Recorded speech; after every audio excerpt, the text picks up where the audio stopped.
లలితా సహస్రంలో అమ్మవారి వైభవాన్ని కీర్తిస్తున్నటువంటి వసిన్యాది దేవతలు కామేశ్వరాస్త్ర నిర్దగ్ధ సభండాసుర శూన్యక అని పిలుస్తారు. అంటే నిన్నటి రోజున తల్లి మహాపాశుపతాస్త్రాన్ని విడిచిపెట్టింది. ఆ మహాపాశుపతాస్త్రము చేత కేవలముగా భండాసురుడు తప్ప మిగిలినటువంటి భండాసురుని యొక్క సైన్యమంతా నశించిపోయింది. ఇంకా మిగిలినవాడు భండుడొక్కడి మిగిలాడు. ఈ భండాసురుణ్ణి ఒక్కడిని అమ్మవారు మహాకామేశ్వరాస్త్రాన్ని ప్రయోగించింది. ఈ కామేశ్వరాస్త్రము చేత ఆ భండాసురుడు కూడా నిర్జింపబడ్డాడు. అంటే ఆయన కూడా మరణించాడు. ఆయన పాలించేటటువంటి నగరానికి శూన్యక నగరము అని పేరు. భండుడు కూడా మరణించాడు కాబట్టి ఇప్పుడు ఆ శూన్యక నగరము కేవలముగా శత్రు సైన్యము లేనిదై మిగిలిపోయింది. అంటే ఈ నామంతో అమ్మవారి విజయం సాధించింది. భండాసురుడి మీద జరిగినటువంటి యుద్ధంలో దేవతలందరూ తల్లి ఆవిర్భవించాలి అని ఎందుకు కోరుకున్నారో, దేని కొరకు దేవతలందరూ ప్రార్థన చేశారో, ఋషులు ప్రార్థన చేశారో, ఆ ప్రార్థనల యొక్క ఫలితము చేకూరినటువంటి రోజు ఇవాల్టి రోజు. అనగా తల్లి భండాసురుణ్ణి వధించింది కాబట్టి దేవతల యొక్క పీడ అక్కడతో వదిలిపోయింది. ఇది బాహ్యమునందు కథ. ఆంతరమునందు ఇది చాలా గొప్ప ఘట్టమై ఉండాలి. ఎందుకంటే భండాసుర వధ బాహ్యమునందు ఎంత గొప్పదో ఆంతరమునందు కూడా భండాసుర వధ అంత గొప్పది అయి ఉండాలి కదండి.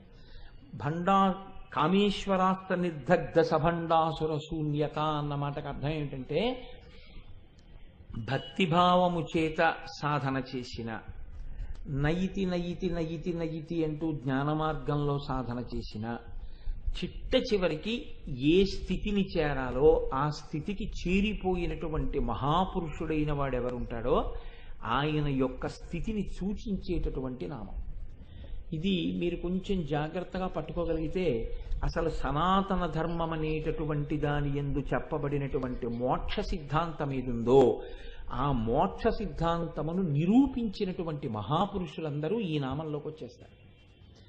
ఎందుకని అంటే ఒక్కొక్క ధర్మం, ఒక్కొక్క విశ్వాసం మోక్షం గురించి ఒక్కొక్కలా మాట్లాడుతుంది. సనాతన ధర్మం మోక్షం గురించి చెప్పినటువంటి మాట ఎంత సత్యమో, ఎంత పరమ అనుభవైక వేద్యమై ఉంటుందో మీకు ఈ నామం వల్ల తెలుస్తుంది. మోక్షం పొందడము అంటే ఈ శరీరమును విడిచిపెట్టేసి మోక్షం పొందడము అన్నది ఉండదు. ఈ శరీరాన్ని వదిలిపెట్టేస్తేనే మోక్షం వస్తుంది అని అనుకోకండి. జ్ఞానము కలిగిన తరువాత నేను జీవుడను కాను, లోపల ఉండి తెలుసుకుంటున్న వస్తువు ఏదుందో అది ఈశ్వరుడు, అది నేను అనగా ఈశ్వరుడను నేను, ఈ భావన యందు నిలబడిపోగలిగితే, ఈ అనుభవమునందు స్థిరపడిపోతే ఒక వ్యక్తి, అప్పుడు ఆయన తనంత తానుగా ఈ శరీరం రాలిపోయేంత వరకు ఆ శరీరంలో ఉంటాడు తప్ప ఆయనకి శరీరం మీద ప్రేమ కానీ శరీరం మీద మమకారం కానీ ఆయనకేముండవు.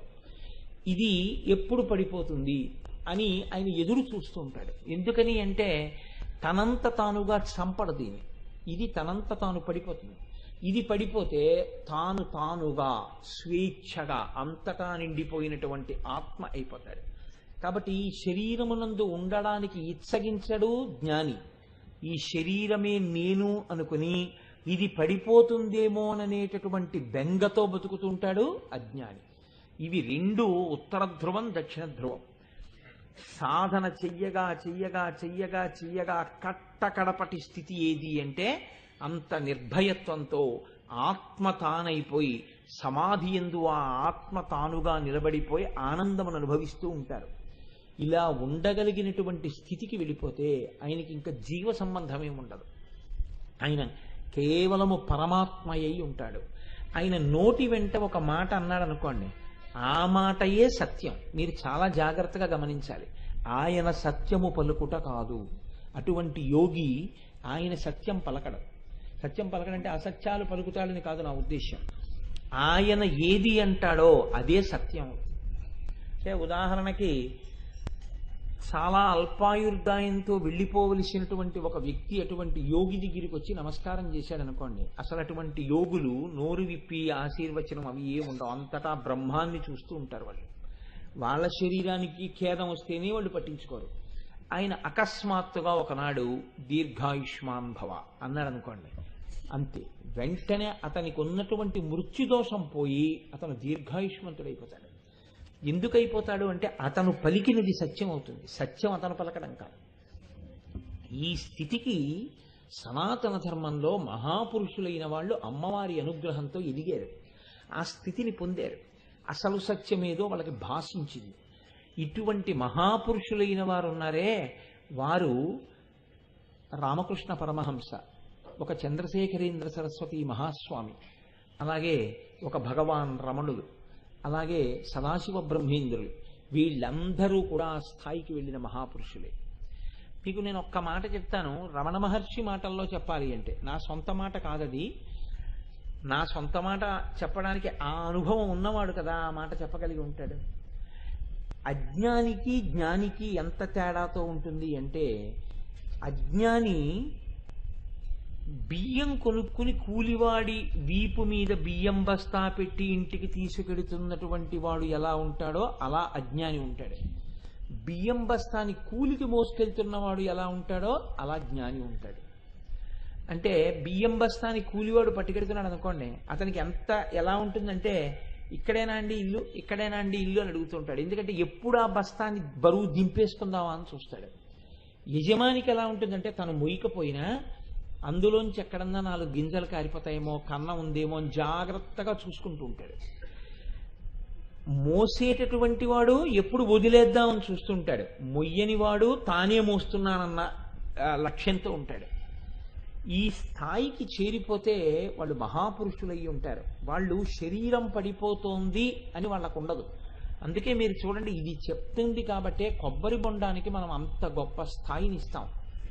కొబ్బరి బొండం లోపల ఉన్నటువంటి కొబ్బరి ఎప్పుడు కురుడి అయిపోయి పెంకును వదిలిపెట్టేసిందో ఎవ్వరికీ తెలియదు. వదిలిపెట్టేసిన తర్వాత అది ఏమైపోతుందంటే ఆ లోపలే ఉంటుంది, కానీ పెంకుకి కాని కొబ్బరి బొండానికి కాని కొబ్బరి కురుడికి కాని ఏ సంబంధం ఉండదు. అది అందులోని గుడుగుడు గుడుగుడులాడుతూ విడిపోయి ఉంటుంది. ఈ విడిపోయి ఉన్నటువంటి కురిడి మీరు కొబ్బరికాయని పెంకుని పగలగొట్టిన తర్వాత గుండ్రంగా బయటకు వస్తుంది. దాన్ని పూర్ణాహుతిలో వేసేస్తారు. కురిడి మనం సాధారణంగా తినడం అన్న ప్రయత్నం చేయరు, కురిడి అయిపోతే.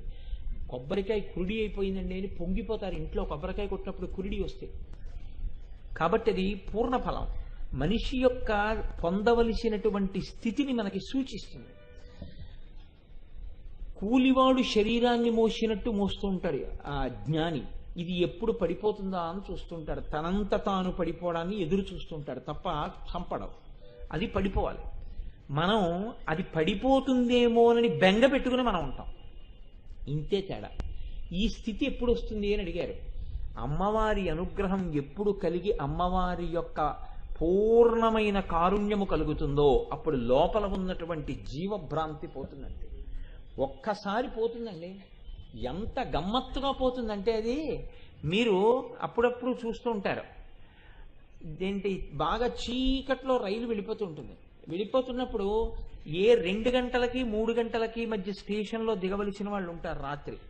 వాళ్ళకి ఆ చీకట్లో వెళుతున్నప్పుడు వాళ్ళ స్టేషన్ వచ్చిందా రాలేదా అని కనిపెట్టడం కష్టం. అప్పుడు వాళ్ళు ఏం చేస్తారంటే టీటీనో లేకపోతే కాఫీ అమ్మేవాడినో ఎవరినో, బాబు వీళ్ళు దిగవలసిన ఊరేదో ఉందనుకోండి, పోనీ కాకినాడే అనుకోండి, వచ్చే స్టేషన్ ఏంటని అడుగుతారు. వచ్చే స్టేషన్ కాకినాడ అండి అన్నాడు అనుకోండి. ఇప్పుడు వాళ్ళు ఏం చేస్తారంటే వాళ్ళ పెట్లవన్నీ పట్టుకుని గబగబా డోర్ దగ్గరికి వచ్చేస్తారు. అరే మన ఎక్కడి నుంచో ఇక్కడికి తీసుకొచ్చింది ఈ రైలు మనం దిగిపోవడం ఏమిటి, దీనికి దిగిపోవడానికి తొందరపడిపోవడం ఏమిటి అన్న భావన ఏమైనా ఉంటుందా? దిగిపోవడమే ప్రధానంగా ఉంటుంది. తలుపు తెరిచేసుకుని సామానంతా రెడీగా పెట్టేసుకుంటారు. ఇప్పుడు అంతా సిద్ధంగా పెట్టేసుకున్న తర్వాత కాకినాడ స్టేషను అన్నారనుకోండి, అనగానే గబగబా మన సామానంతా అందులోంచి దింపేసుకుని ఇప్పుడు ఆ రైలు ఉందో వెళుతోందో ఇంకొంచెం సేపు ఉంటుందో ఇవేమీ మనకు పట్టవు. మన పెట్లు పట్టుకుని ఆ రైలు అక్కడే నిలబడున్నా మనం బయటికి వెళ్ళిపోతాం. జ్ఞాని తను లక్ష్యాన్ని చేరుకునేంత వరకు ఇందులో ఉండి సాధన చేస్తాడు. ఇందులో ఉంటే తప్ప ఆ సాధన చేయడం కుదరదు. ఇందులో లేరనుకోండి, ఇంకా ఎందులో ఉన్నా మీరు సాధన చేయలేరు. అదే గమ్మత్తు. ఒక కుక్కలో ఉన్నారనుకోండి ఆ సాధన కుదరదు, ఒక పందిలో ఉన్నారనుకోండి ఆ సాధన కుదరదు, ఇందులో ఉన్నారనుకోండి ఆ సత్యం తెలుస్తుంది. ఈ సత్యం తెలిసేంత వరకు, ఆ సత్యమునందు అనుభవంలోకి వచ్చేంత వరకు ఇందులో ఉండి సాధన చేస్తాడు. ఆ సత్యం తెలిసిపోయిన తర్వాత ఇందులో ఉన్న ఆయనకేం సంబంధం ఉండదు. రైలు దిగిపోయిన వాడు రైలు వెళ్ళిపోతున్నా దాని గురించి ఎలా పట్టించుకోడో, ఇది పడిపోతోందని తెలుసున్నా కూడా దీన్ని సాక్షిగా చూస్తుంటాడు. ఇప్పుడు తన పెట్టి లేదు, తన సంచి లేదు, తన రుమాలు లేదు, ఏం లేదు, రైలు వెళ్ళిపోతోంది అంతే, తనకేం సంబంధం లేదు. వెళ్ళిపోతోంది రైలు, ఇప్పుడేం దాని గురించి బెంగెట్టుకోడు, వెళ్ళిపోతే వెళ్ళిపోయింది అంతే. తాను కూర్చున్న కుర్చీలో ఎవరో కూర్చున్నారు, తానేం దాని గురించి బెంగపెట్టుకోడు. ఇంతకుముందు తాను తండ్రి, ఇప్పుడు ఆ స్థానం ఖాళీ అయిపోయింది. ఖాళీ అయిపోయింది కాబట్టి తన కొడుకుల్లోనే పెద్ద కొడుకు ఆ స్థానంలోకి వచ్చేసాడంటే ఇప్పుడు తండ్రి లేని లోటుని పెద్ద కొడుకు భర్తీ చేస్తాడు. భర్తీ చేసి తండ్రి నిర్వర్తించవలసిన బాధ్యతలను పెద్ద కొడుకు నిర్వర్తించేస్తాడు. ఏమి దాని గురించి బాధ ఉండదు. రైలు దిగిపోతున్న ప్రయాణికుడిలా శరీరంలోంచి కిందకి దిగిపోతాడు జ్ఞాని. ఈ దిగిపోవడం ఎలా ఉంటుందంటే, స్టేషన్ వచ్చే వరకు 2 గంటలకి రాత్రి దిగవలసిన వాడి పొద్దున్న 7 గంటలకి దిగవలసిన వాడికి ఒక తేడా ఉంటుంది. పొద్దున్న 7 గంటలకి దిగవలసిన వాడు దుప్పటి కప్పేసుకుని గుర్రు పెట్టి నిద్రపోతుంటాడు. 2 గంటలకి దిగిపోవలసిన వాడు నిద్ర వస్తుందేమో అని రాకుండా చూసుకుంటూ ఉంటాడు. రైలు వెళ్ళిపోతుందండి. అలా ఇందులో ఒకసారి జ్ఞానము కలిగిన తరువాత ఇందులోంచి ఎప్పుడు దిగిపోదామా అని ఎదురు చూస్తుంటాడు. ఎప్పుడూ జాగరూకతలతో ఉంటాడు. ఆయన నిద్రపోడు, ఆయనకి అజ్ఞానం ఉండదు. ఒకసారి ఆ అనుభవం వచ్చేస్తే అంతే. అది ఒక్కసారి ఆ సత్యము భాషించాలి. ఆ సత్యము భాషించి ఆ సత్యము ఎరుకలోకి రావాలి, అనుభవ సిద్ధము కావాలి. అనుభవ సిద్ధము కాకుండా అద్వైతానుభూతిలోకి తనంత తానుగా ఈశ్వరానుగ్రహంతో ప్రవేశించకుండా, ప్రవేశించేశామనుకుని కానీ మీరు అలా నిలబడ్డారనుకోండి, అందరికీ బరువు అవుతారు, మీరు బరువు అయిపోతారు. అది అందుకే జ్ఞాని అయిపోయిన తర్వాత విధి నిషేధము జ్ఞానికి ఉండవు. విధి నిషేధము లేని స్థాయి జ్ఞానిగా మీకు తనంత తానుగా కలగాలి. అలా కలిగేంత వరకు నేనేదో తెలుసుకుని లోపల ఉన్నదే ఆత్మ అని నాకు తెలిసిపోయిందండి, నేను జ్ఞానిని అయిపోయానండి అని మీరే జ్ఞానిలా ప్రవర్తించకూడదు. మీకు జ్ఞానం వచ్చేంత వరకు సాధన చేస్తూనే ఉండాలి. మీరు మూకుళ్ళో నూనె పోసి మూకుడు పెట్టారండి అగ్నిహోత్రం మీద, ఇవో కొన్ని గారెలు చేసుకోవాలి అనుకున్నారు. మినపపిండిని గారె ఆకృతిలోకి చేసి జాగ్రత్తగా అరిటాకు వించి కుడి చేతిలోకి జార విడుచుకొని దాన్ని ముద్దగా పడిపోకుండా నూనెలోకి జార విడిచారు. ఇప్పుడు అది నూనెలో ఉడుకుతోంది. మీరు చేత్తో ఒక అట్లకాడ పట్టుకుని అలా నిలబడతారు. ఎంతసేపు నిలబడతారు? అది బాగా వేగినది అనే వరకు నిలబడతారు. ఒకసారి వేగినది అన్న తర్వాత బాగుంది ఈ వేగడం ఏదో అని చూస్తే మాడిపోతుంది. అలాగని వేగకుండా తీసేస్తే పచ్చితనం ఉంటుంది. వేగినదని గ్రహించగానే మీరు ఆ నూనెలోంచి దాన్ని పైకెత్తేస్తారు. మీకు ఇంకా అందులోనే ఉండవలసిన నూనె బొట్లు కింద పడిపోతాయి, గారి పళ్ళెంలో వేసేస్తారు. అలాగే ఆ జ్ఞానము కలిగేంత వరకు సాధన నడుస్తూనే ఉండాలి. సాధన ఎక్కడ వరకు నడవాలి? జ్ఞానము కలిగేంత వరకు సాధన వెడుతూనే ఉండాలి. సాధన యందు శౌచము, సాధన యందు ప్రాయశ్చిత్తము, సాధన యందు ఆచారము, సాధన యందు వ్యవహారము ఉండి తీరుతాయని స్మృతులు చెప్తున్నాయి. కాబట్టి సాధారణమైన గృహస్థు వీటిని ఉల్లంఘించి బతకడం కుదరదు. ఒక గృహస్థు, ఒక సాధకుడు, ఒక భక్తుడు వీటికి కట్టుబడితేనే కట్లు విడుతాయి. ఇది గమ్మత్తండి. ఆధ్యాత్మ శాస్త్రంలో మీరు వీటితో కట్లు వేసుకుంటే అసలు కట్లు వదిలేస్తాయి. మీరు ఈ కట్లు వేసుకోవడంలో తప్పు చేశారనుకోండి, అసలు కట్లు ఎప్పటికీ వదలవు. అజ్ఞానపు కట్లు అలా పట్టుకునే ఉంటాయి. ఆ కట్టు కట్టుకున్నవాడు ఎవరుంటాడో వాడు భద్రంగా ఉంటాడు. భద్రంగా వాడు ఎక్కవలసింది ఎక్కేస్తాడంతే పై వరకు. అది కట్టుకోవడం రావాలి. ఆ కట్టులో మీకు తేడా వచ్చిందనుకోండి, ఇహ పనికిరాదు, అది ఉపయోగం ఉండదు. ఇది చూడండి, తాటి చెట్టు ఎక్కేవాడు ఉంటాడు. తాటి చెట్టు ఎక్కేవాడు కట్టు ఎక్కడి నుంచో తెచ్చుకోడు, ఇక్కడే ఉంటుంది విడిపోయి. దాన్ని ఏం చేస్తాడంటే తను తాటి చెట్టు దగ్గరికి వెళ్ళి నిలబడి, మీరు ఎప్పుడైనా చూశారో లేదో, 2 కట్లు వేసుకుంటాడు. ఒకటి మొట్టమొదట దేనికి వేసుకుంటాడంటే 2 పాదములకు వేసుకుంటాడు దగ్గరగా. ఆ తర్వాత ఏం చేస్తాడంటే ఆ నడుము దగ్గర ఉన్న కట్టు ఇలా విప్పేసుకోవచ్చు. ఇప్పుడు తాటి చెట్టు వైపు నుంచి ఇలా తిప్పి దీన్ని మళ్ళీ బిగించేసుకుంటాడు. ఇప్పుడు తాడి చెట్టు వైపు నుంచి ఓ కట్టు ఉంటుంది, పాదాలకి ఓ కట్టు ఉంటుంది, చేతులకి కట్టేం ఉండదు. ఆయన ఏం చేస్తాడంటే ఇప్పుడు ఈ కట్టుకున్న కట్టుని నడుము దగ్గర పెట్టుకుని ఆ కట్టు వేసుకోవడంలోనే పైకి ఎక్కడం ఉంటుంది.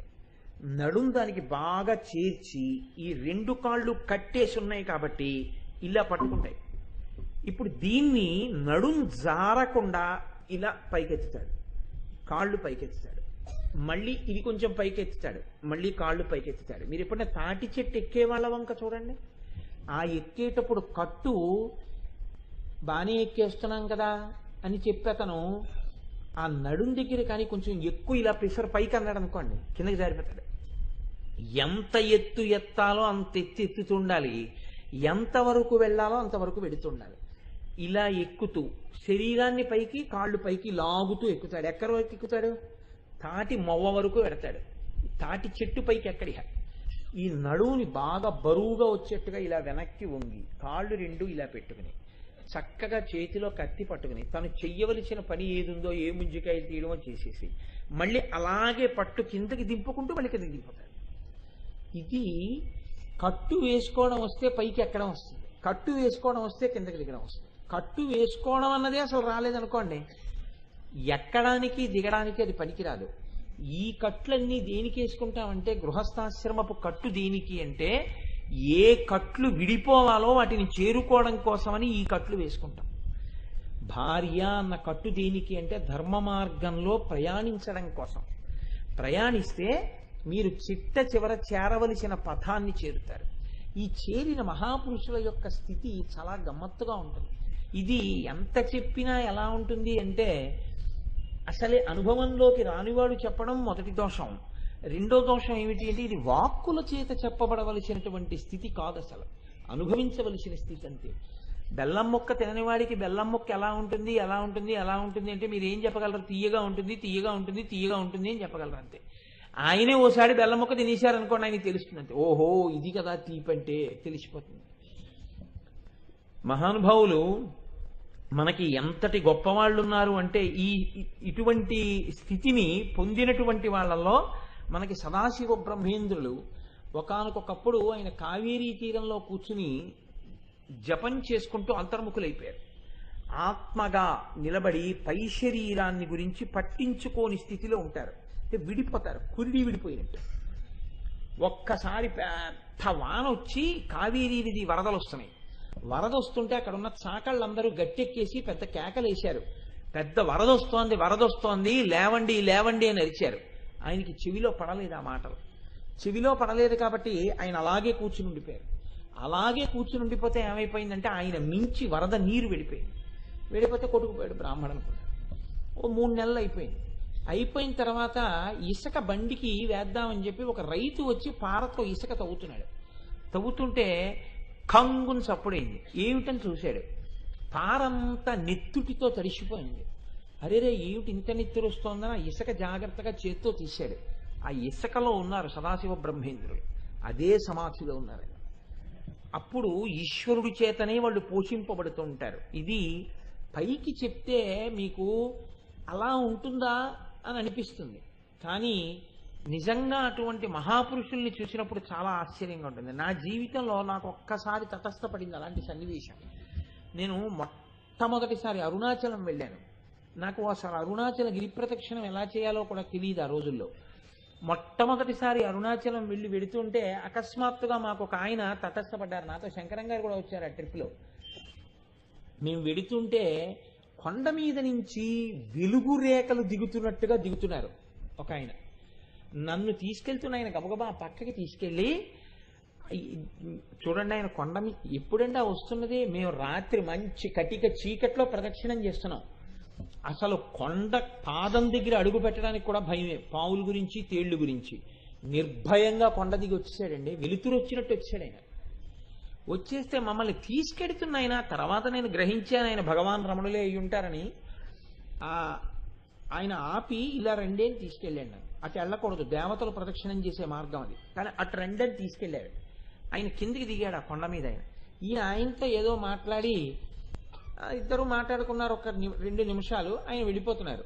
నేను అప్పుడు చూశాను. చూస్తే ఆయన గోళ్ళు ఇలా పెరిగిపోయి ఉన్నాయి.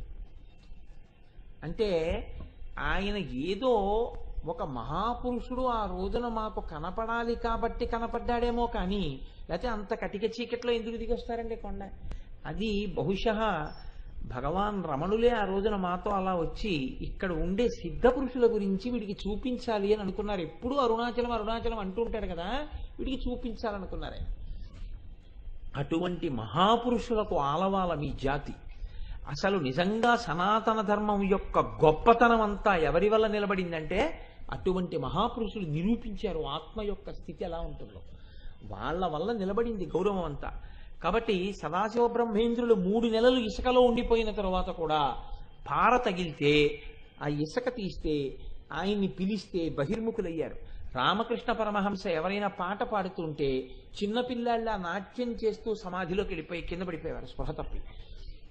ఎంతమంది మహాపురుషులు ఆత్మదర్శనమైన వాళ్ళు, ఆత్మదర్శనమైన వాళ్ళు అంటే ఆత్మానుభూతిని పొందిన వాళ్ళు ఆత్మగా నిలబడిపోయి శరీరం గురించి ఏ విధమైనటువంటి వ్యాకులత లేకుండా పారవస్యంతో గడిపినటువంటి వాళ్ళు ఎందరో ఉన్నారు. అటువంటి వాళ్ళు ప్రారబ్ధమైపోయేంత వరకు ఈ శరీరంలో ఉంటారు. ప్రారబ్ధం ఉన్నంత కాలమే శరీరంలో ఉంటారు. వాళ్ళకి మాట్లాడవలసిన అవసరం ఇక ఉండదు. ఎందుకుండదు అంటే వాళ్ళు ఆత్మ వాళ్ళకి అనుభవీక వేద్యం అయింది. కానీ వాళ్ళు ఎందుకు మాట్లాడతారు అంటే భగవాన్ రమణుల్ని విషయం అడిగారు ఒక ఆయన. మీరు ఏమీ మాట్లాడరు, ఎవరికి ఏమీ చెప్పరు, ఎక్కడికి వెళ్ళరు, ఇలాగే కూర్చుంటారు, ఏమిటి ప్రయోజనం మీరు ఉండడం వల్ల అని అడిగాడు. అడిగితే ఆయన అన్నారు, గురువు శరీరంలో ఉండడం శిష్యులకు ప్రయోజనం అన్నారు. ఆయన ఉన్నారు కాబట్టి ఎప్పుడైనా నోరు విప్పి ఒక మాట మాట్లాడితే మహాతల్లి సూర్యనాగమ్మ గారు వెంటనే రాశారు. సూర్యనాగమ్మ గారు వెంటనే రాశారు కాబట్టి భగవాన్ రమణులు ఏం మాట్లాడారో అవి ఎంత గొప్ప మాటలో ఇవాళ మనకు అందాయి. లేకపోతే ఎందుకు అందుతాయి?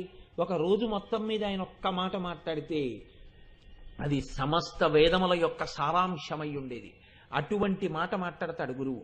ఆ మాట మాట్లాడాలంటే శిష్యులను అనుగ్రహించాలంటే ఆయన శరీరంలో ఉండాలి. శరీరం లేకపోయినా గురువుకు వచ్చే నష్టం ఉండదు. గురువు ఆత్మగా ఈశ్వరుడై ఉంటాడు. కానీ శరీరములో ఉండడం వల్ల శిష్యులకి బోధ చేస్తాడు గురువు. కాబట్టి శరీరమునందు ఉండడమే అటువంటి గొప్ప అనుగ్రహముగా మనకి శిష్యులైనటువంటి వాళ్ళకి, సాధకులైనటువంటి వాళ్ళకి అటువంటి మహాపురుషుల వలన అనుగ్రహంగా మనకి లభిస్తుంది. మీకు నేను ఈ సందర్భంలో ఒక మాట మనవి చేస్తాను. అటువంటి వాళ్ళు ఏ స్థాయిలో ఉంటారు అంటే వాళ్ళకి అంతటా బ్రహ్మమే దర్శనం అవుతూ ఉంటుంది తప్ప బ్రహ్మము కానిది అన్న వస్తువు వాళ్ళకి దర్శనం అవ్వదు. దేవీ పురాణం అని ఒక గ్రంథం ఉందండి. ఆ గ్రంథం ఎప్పుడైనా మీరు చదివితే చాలా ఆశ్చర్యకరమైన విషయాలు ఉంటాయి. అందులో అమ్మవారి యొక్క గొప్పతనాన్ని మీరు చూస్తే ఏమిటా మన గొప్పతనం అనిపిస్తుంది. మనిషి గొప్పతనం ఎక్కడుందో తెలుసా అండి? మనం ఏమంటాం? మనం అన్నీ చూడగలమండి, మనం అన్నీ చెయ్యగలమండి అంటాం. ఆ స్తోత్రంలో అమ్మవారి మాహాత్యం చెప్తూ కొన్ని మాటలు చెప్తారు. రాత్రి మాత్రమే చూస్తాయి కొన్ని ప్రాణులు. ఆ గబ్బిలం ఉందనుకోండి, గబ్బిలం పగటిపూట చూడలేదు, అందుకే చెట్టు కొమ్మలకి రెక్కలు కట్టుకు పడుకుంటుంది. కేవలం పగటిపూట మాత్రమే చూస్తాయి కొన్ని ప్రాణులు. కాకులు కానీ మనుష్యులు కానీ ఉన్నారనుకోండి పగలే చూస్తారు, రాత్రి అయితే చూడలేదు. ఇంకా రాత్రి అయిందనుకోండి బాగా చూస్తాయి కొన్ని ప్రాణులు, గుడ్లగూబలు లాంటివి, అవి చీకట్లో బాగా చూస్తాయి. పగలు రాత్రి కూడా సమానంగా చూస్తాయి కొన్ని ప్రాణులు. పిల్లి ఉందనుకోండి పగలు ఎంత బాగా చూస్తుందో రాత్రి కూడా అంత బాగా చూస్తుంది. మీరు కొన్నిటి యందు పరిమితులు ఉన్నాయి. మీకన్నా కొన్ని విషయాల్లో గొప్పతనం ఉన్నటువంటి ఉపాధులు ఉన్నాయి. మీరు గుర్తించండి.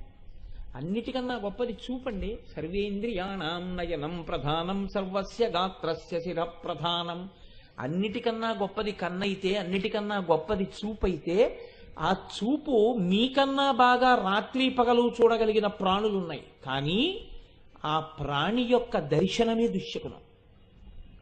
పిల్లి ఎదురొచ్చింది అనుకోండి, అయ్యో పిల్లి ఎదురొచ్చింది ఏమిటండి అంటాం. అదే ఒక సుమంగళి ఎదురొచ్చింది అనుకోండి, ఈవిడ రాత్రులు చూడలేదండి అనం, పరమ పవిత్రమైన ఎదురు బయలుదేరండి అంటాం. మనిషికి ఎక్కడొచ్చింది ఈ గౌరవం? మిగిలిన ప్రాణుల కన్నా మనిషి ఎన్నో ప్రాణులతో ఎన్నో రకాలుగా పోల్చి చూస్తే ఎన్నో ప్రాణుల కన్నా ఎన్నో వైవిధ్యాలుగా మనుష్యుడు తక్కువ.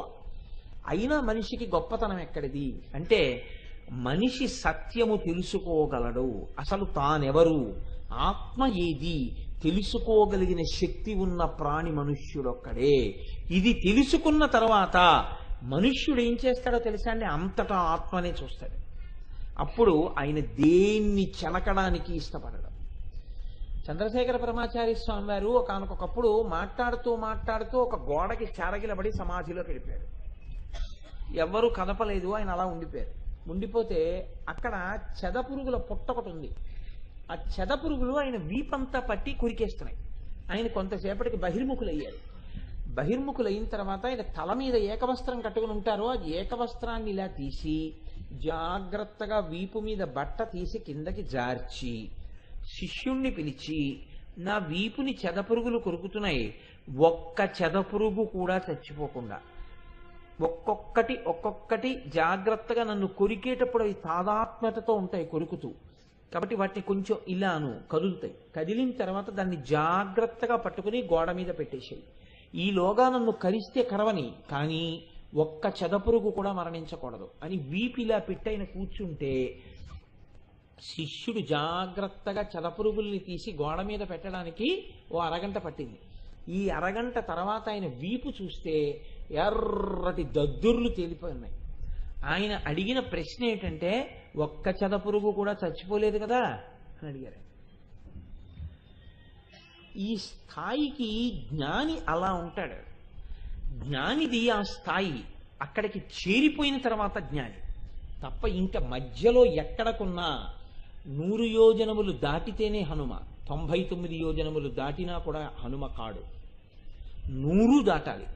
100 దాటడం మీ చేతిలో లేదు. హరిహర స్వరూపంగా తిక్కన గారికి మహాభారతాన్ని ఆంధ్రీకరిస్తున్నప్పుడు ప్రత్యక్షమై పరమేశ్వరుడు చెప్తాడు, నువ్వు నీ కర్మానుష్ఠానం చేసుకుంటూ వెళ్ళు, భక్తితో కూడిన కర్మ చెయ్యగా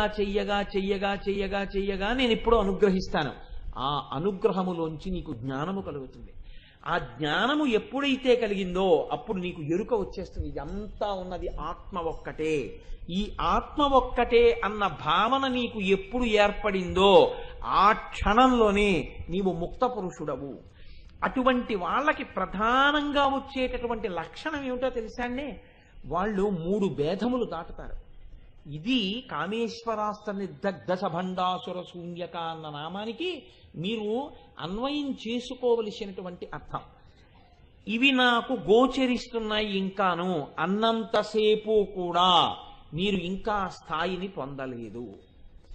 ఏదో తెలుసా అండి? ఒకటి సజాతీయ భేదము, అంటే అటువంటి వస్తువు ఇంకొకటి లేదు. జ్ఞాని ఏమంటాడంటే ఉన్నది ఆత్మ ఒక్కటే, రెండో ఆత్మ ఉంటుందా? ఉండదు. ఉన్నది ఒక ఆత్మ. అది కుక్కలో ఉన్నా, పిల్లిలో ఉన్నా, పందిలో ఉన్నా, ఎలుకలో ఉన్నా, నల్లిలో ఉన్నా, పిల్లిలో ఉన్న ఆత్మే. ఆయనకి ఏం కనపడుతుంటుంది? ఆత్మ కనపడుతూ ఉంటుంది. ఆయన ఆత్మని చూస్తుంటాడు. అందుకే నిర్భీతితో ఉంటారు. వాళ్ళకి పైన వేసుకున్న తొడుగులతో సంబంధం వాళ్ళకు ఉండదు. వాళ్ళు లోపల ఆత్మని చూస్తారు. అందుకే మహాపురుషుల యొక్క సన్నిధానమునందు క్రూర జంతువులు నమస్కారం చేసి వెళ్ళిపోతాయి. మీకు నేను చెప్తే ఆశ్చర్యంగా ఉంటుంది, కానీ పరమ యథార్థం. మీరు పెద్దలు, మీకు తెలుసు, చదివిన వారికి ఒకానొకప్పుడు అరుణాచలంలో ప్లేగు వ్యాధి వచ్చింది. ప్లేగు వ్యాధి వస్తే దీపపు పురుగులు పడిపోయినట్టు పడిపోయేవారు మనుషులు. పడిపోతే ఈ మనుష్యుల యొక్క ప్రేతాలని తినడం కోసమని చిరుతపుల్లి ఊళ్ళోకి వచ్చేసి అదే పనిగా ఈ శవాలన్నిటినీ పట్టుకెళ్ళి కొండ మీద పెట్టుకుని తింటుండేవి. ఎటు చూసినా కంకాళాలే. అటువంటప్పుడు ఒకానొక రోజున రమణ మహర్షి ఒక రాతి మీద కూర్చుని ఉన్నారు. కూర్చునుంటే ఆయన దగ్గర ఉండేవాడు ఒక పరిచారికుడు. అతను చిరతపుల్లుల్ని చూసి బాబోయ్ చిరతపుల్లు అని, భగవాన్ వచ్చేయండి గోలోకి వెళ్ళిపోదాం, వచ్చేయండి అని గోలోకి వెళ్ళిపోయి పెద్ద రాయి అడ్డిట్టు కూర్చున్నాడు. ఆయన రాతి మీద అలాగే కూర్చుని చూస్తున్నారు. అది వచ్చింది, దాని పని ఏదో చేసుకుంది, రమణ మహర్షి దగ్గరికి వచ్చింది. ఆయన అలా చూస్తున్నారు. ఆయన వెంక ఒకసారి చూసి 2 కాళ్ళు ముందుకు చాపి నమస్కారం చేసింది, వెళ్ళిపోయి. అలా పెద్ద పులులతో ఆయన అలా ప్రవర్తించారు. అలాగే కోతులు కిచకిచలాడుతూ ఏడుస్తూ ఉంటే ఆయన బయటికి వెళ్ళి కోతుల యొక్క మొరలు విని అది చెప్తున్న మాటలు విని ఆయన ఏడిచేవారు. ఆత్మగా మిగిలిపోయినటువంటి యోగికి అన్నిటి యందు ఉన్నటువంటి ఆత్మ కనపడుతూ ఉంటుంది. అందుకే ఆయన దేన్ని అస్సలు ఖేద పెట్టాడు. ఆయన నోరు తెరిచి ఒక మాట అన్నాడు అనుకోండి, అంతే అది సత్యమైపోతుంది.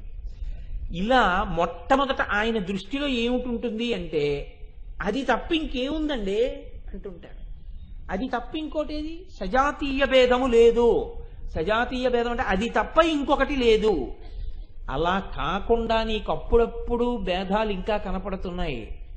అలా కనపడుతున్నాయి అంటే నువ్వు ఇంకా అసలు మొదటి స్థాయిలోకి కూడా రాలేదు.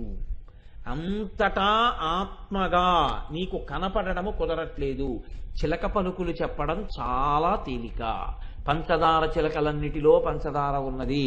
మట్టి పిడత యందు, మట్టి మూకుడు యందు, మట్టి కొండ యందు, మట్టి గరిటె యందు, మట్టి ప్రమిద యందు మట్టియే ఉన్నది. ఈ ఉపమానాలు చెప్పేయడం చాలా తేలిక. నువ్వు అలా నిలబడి చూస్తాను. అలా నిలబడు, కాళ్ళ మీద పడిపోతావు. మహాజ్ఞాని అయిపోయావని గుర్తు. అలా నిలబడాలంటే నోటితో చెప్పడానికి వాగ్దేవీ కృప ఉండాలి. అది అనుభవంలోకి రావడానికి లలితాపరాభట్టారిక స్వరూపం యొక్క అనుగ్రహం ఉండాలి. ఆవిడ అనుగ్రహం ఎవరికి ఉంటుందో, ఆ తల్లి ఎవరిని కృప చేస్తుందో వాడు అటువంటి మహాజ్ఞాని అయిపోతాడు. అదే అసలు జ్ఞానం అంటే. శివుడు కూర్చున్నాడు అనుకోండి, పార్వతీదేవి కూర్చుంది అనుకోండి, శివుడి తొడ మీద ఏనుగు ముఖం ఉన్నటువంటి వినాయకుడు కూర్చుంటాడు. ఈ పక్కనే అమ్మవారి తొడ మీద సుబ్రహ్మణ్యేశ్వర స్వామి వారు 6 ముఖాలతో కూర్చుంటారు. 6 ముఖాలతో కూర్చునే సుబ్రహ్మణ్యేశ్వర స్వామి వారి వాహనం నెమలి అక్కడే కూర్చుంటుంది. ఇక్కడే కూర్చున్నటువంటి వినాయకుడి పొట్టకి ఒక పాము ఆభరణంగా ఉంటుంది. ఈ పావుని నెమలి తిందామని చూస్తుంటుంది. ఈ ఏనుగు ముఖంతో వినాయకుడు కూర్చుని ఉంటే సింహవాహన అయినటువంటి అమ్మవారి వాహనం సింహం అక్కడ కూర్చుని ఉంటుంది. ఈ సింహం ఏనుగు ముఖం కనబడితే ఏనుగు ముఖం మీద ఒక్క దెబ్బ కొట్టి తిందామని ఉంటుంది. ఇప్పుడు పరమశివుడి యొక్క వాహనమైనటువంటి వృషభం అక్కడే కూర్చుని ఉంటుంది. ఈ వృషభం పక్కన సింహం పడుకుని ఉంటుంది. అక్కడే నెమలి ఉంటుంది. ఈయనేమో మెడ నిండా పాములు వేసుకుని ఉంటాడు. ఈయనేమో తెల్లగా ప్రశాంతంగా కూర్చుంటాడు, ఆవిడేమో నల్లగా ప్రశాంతంగా కూర్చుంటుంది. ఇద్దరివి కూడా నిజంగా మీరు ఒక్క క్షణం వదిలేస్తే ఎంత జగడం ఉండాలో ఆ కుటుంబంలో, ఎంత జబలాడుకోవాలో, ఆఖరికి వాహనాల దగ్గర నుంచి అన్ని కుమ్మేసుకోవాలి ఒక్క క్షణంలో. కానీ అంత గొప్ప కుటుంబం ఇంకొకటి ఉండదు లోకంలో. ఎందుకని? ఒక్కటే కారణం, ఇవన్నిటికీ భేదములు లేవు. అన్ని భేదాలు మరిచిపోయి కూర్చుని ఉంటాయి. వృషభం పక్కన సింహం కూర్చుంటుంది, సింహం పక్కన ఏనుగు ముఖంతో ఈయనుంటాడు, ఏనుగు ముఖం పక్కన నెమలి ఉంటుంది, నెమలి కాళ్ళ కింద ఉండవలసిన పాము ఈయన పొట్ట కట్టుకుని ఉంటుంది. ఒకదాని పట్ల వైరము వేరొక దానికి ఉండదు. ఎందుకుండదు? ఆత్మస్వరూపుడైన పరమశివుడు అక్కడ కూర్చునున్నాడు. ఆయన ఉండగా ఆ స్థాయికి చేరినా చేరకపోయినా అక్కడ ఉన్న ప్రాణులకు కూడా ఆ లక్షణమే వస్తుంది. వైరం మర్చిపోతాయి. అందుకే మీకు మహాపురుషులు ఎక్కడ ఉంటారో అక్కడ వైరం ఉండదు. ఋష్యశృంగుడు తపస్సు చేసిన చోట కప్పకి పాము పడగ పట్టింది. భగవాన్ రమణులు నివాసమున్న చోట ఆశ్రమంలో పావుని నెమలి కొట్టదు, నెమలిని పాము కొట్టదు, పావుని కుక్క తరమదు, కుక్క పిల్లిని తరమదు. అన్ని ప్రాణులు సమానంగా అలాగే ఉంటాయి. ఎక్కడి నుంచి వస్తుంది ఈ శక్తి అంటే, ఒక మహాపురుషుడైనటువంటి వ్యక్తి, ఆత్మజ్ఞానమున్న వ్యక్తి ఉన్న చోట అన్ని భేదములు మర్చిపోతారు. మర్చిపోయి అంత ప్రశాంతంగా ఉంటారు. ఒక్కొక్కడు కూర్చున్నాడా లేని భేదాలన్నీ పుట్టుకొస్తాయి. అంటే వాడంత అజ్ఞాని ఇంకొకడు లేడు. జ్ఞానము, అటువంటి జ్ఞానము ఏది ఉందో అది కలగడం, భండాసురుడు మరణించడం, అది దివ్యాతి దివ్యమైనటువంటి ఘట్టము. శాస్త్రంలో అయితే ఏమంటారో తెలుసా అండి? ఈ నామం గురించి విన్నప్పుడు బ్రహ్మవేత్త గురించి మీరు విన్నట్లు లెక్క. బ్రహ్మవిత్ బ్రహ్మైవ భవతి. బ్రహ్మమును తెలుసుకున్నవాడు బ్రహ్మమే అవుతాడు. అందుకే భగవాన్ రమణులు అంటారు ఆయన్ని. ఇప్పుడు అటువంటి మహాపురుషుల యొక్క పేర్లు నడుస్తూ ఈ నామం అన్వయం అవుతుండగా ఎవరు వింటున్నారో వాళ్ళందరికీ లలితాపరాభట్టారిక స్వరూపం యొక్క అనుగ్రహం కలుగుతుంది. ఎందుకని? ఇది యుద్ధంలో చరమఘట్టం. భండాసుర వధ జరిగింది కాబట్టి ఇప్పుడు అమ్మవారు ఎంతో సంతోషించింది. సంతోషించిన తరువాత ఈ చుట్టుపక్కల ఉండేటటువంటి దేవతలందరూ కూడా అమ్మవారిని స్తోత్రం చేస్తున్నారు. బ్రహ్మోపేంద్ర మహేంద్రాదిదేవ సంస్తుత వైభవ అన్నారు ఆ నామంలో. ఇందులో అమ్మవారి చేత రక్షింపబడాలి అని కోరుకున్నటువంటి దేవతలున్నారు, ఋషులున్నారు, సిద్ధులున్నారు, అందరూ ఉన్నారు. రాక్షసులు ఒక్కళ్ళే భండాసురుడి పక్కన ఉన్నారు. ఇంతమంది స్తోత్రం చేశారు అని చెప్తున్నారా? చెప్పట్లేదు. బ్రహ్మోపేంద్ర మహేంద్రాది దేవ సంస్తుత వైభవ అంటే ముఖ్యంగా ఎవరి గురించి చెప్తే మిగిలిన వాళ్ళందరూ అందులోకి వచ్చేస్తారో వాళ్ళ పేర్లు చెప్తున్నారు. బ్రహ్మ అంటే చతుర్ముఖ బ్రహ్మగారు, ఉపేంద్ర అంటే శ్రీ మహావిష్ణువు, ఇంద్రుడికి తమ్ముడుగా పుట్టి వామనమూర్తిగా వచ్చి 3 అడుగులు దానం అడిగినవాడు కాబట్టి బ్రహ్మోపేంద్ర మహేంద్రాది. మహేంద్రుడంటే స్వర్గలోకమునకు అధిపతి అయినటువంటి ఇంద్రుడు మహేంద్రుడు. బ్రహ్మోపేంద్ర మహేంద్రాది దేవతలందరి చేత సంస్తుత వైభవ బాగా స్తుతి చేయబడినటువంటి వైభవము చేత ప్రకాశించుచున్న తల్లి. ఇది బాహ్యంలో అయితే ఏం చెప్పవలసి ఉంటుంది అంటే అమ్మవారు భండాసురుణ్ణి వధించింది కాబట్టి వీళ్ళందరూ నిలబడి అమ్మవారిని స్తోత్రం చేస్తున్నారు. అమ్మా ఎంత గొప్ప విజయం సాధించావమ్మా, భండాసురుణ్ణి చంపావమ్మా, ఎంత ఉపకారం చేశావమ్మా అని అంటున్నారు. కానీ ఆ నామానికి అర్థం అంతే అని అనుకోకండి. ఈ స్తోత్రం ఈ బ్రహ్మ ఉపేంద్రుడు మహేంద్రుడు మొదలైనటువంటి వారు దేవతలందరూ కలిసి చేసినటువంటి స్తోత్రం ఏదైతే ఉందో ఆ స్తోత్రం ఏం చేశారు వాళ్ళు ఏమైనా చెప్పారా? మీకు సాధారణంగా పురాణంలో ఎలా ఉంటుందంటే ఒకరు స్తోత్రం చేస్తున్నారు అనుకోండి, దాన్ని మళ్ళీ యథాతథంగా చెప్తారు. ధ్రువుడు శ్రీమన్నారాయణుడిని స్తోత్రం చేశాడు అనుకోండి, మళ్ళీ ఆ స్తోత్రం అంతా చెప్తారు భాగవతంలో. కానీ లలితా సహస్రనామ స్తోత్రానికి ఉన్న గొప్పతనం ఏమిటంటే వాళ్ళు ఏమని స్తోత్రం చేశారో మీకు చెప్పలేదు. స్తోత్రం చేశారని చెప్పారంతే. స్తోత్రం చేశారు అని చెప్పి వదిలిపెట్టేయడం ఎందుకు వదిలేశారు? ఆ స్తోత్రాలు ఎందుకు చెప్పలేదు అంటే నీకు ఏది కావాలని అనుకుంటున్నావో అటువంటిది ఆ ఋషులు చేసినటువంటి స్తోత్రములను నువ్వు ఏరుకో. ఎన్నో ఉన్నాయి అమ్మవారి మీద స్తోత్రాలు. ఇందులో పరమోత్కృష్టమైనటువంటి శ్లోకములతో పరమోత్కృష్టమైనటువంటి స్తోత్రములతో విరాజిల్లుతుంటుంది. ఈ విరాజిల్లేటటువంటి స్తోత్రములు ఏవి ఉన్నాయో వాటిని మీరు విన్నా, వాటిని మీరు చదువుకున్నా మీకు అమ్మవారి అనుగ్రహం ఉత్తర క్షణంలో కలుగుతుంది. ఆ స్తోత్రానికి మిగిలిన స్తోత్రాలకి తేడా ఏమిటో తెలుసా అండి? ఒక ఉదాహరణ చెప్తాను మీకు. అంటే ఇలా చెప్పానని మీరు అనుకోకండి, ఒక ఉదాహరణకి చెప్తున్నాను అంతే. నేను ఈ ఉపన్యాసాలన్నీ ఏదో ఫలానా రోజున పూర్తి చేస్తున్నాను అని నేను చెప్పాను అనుకోండి.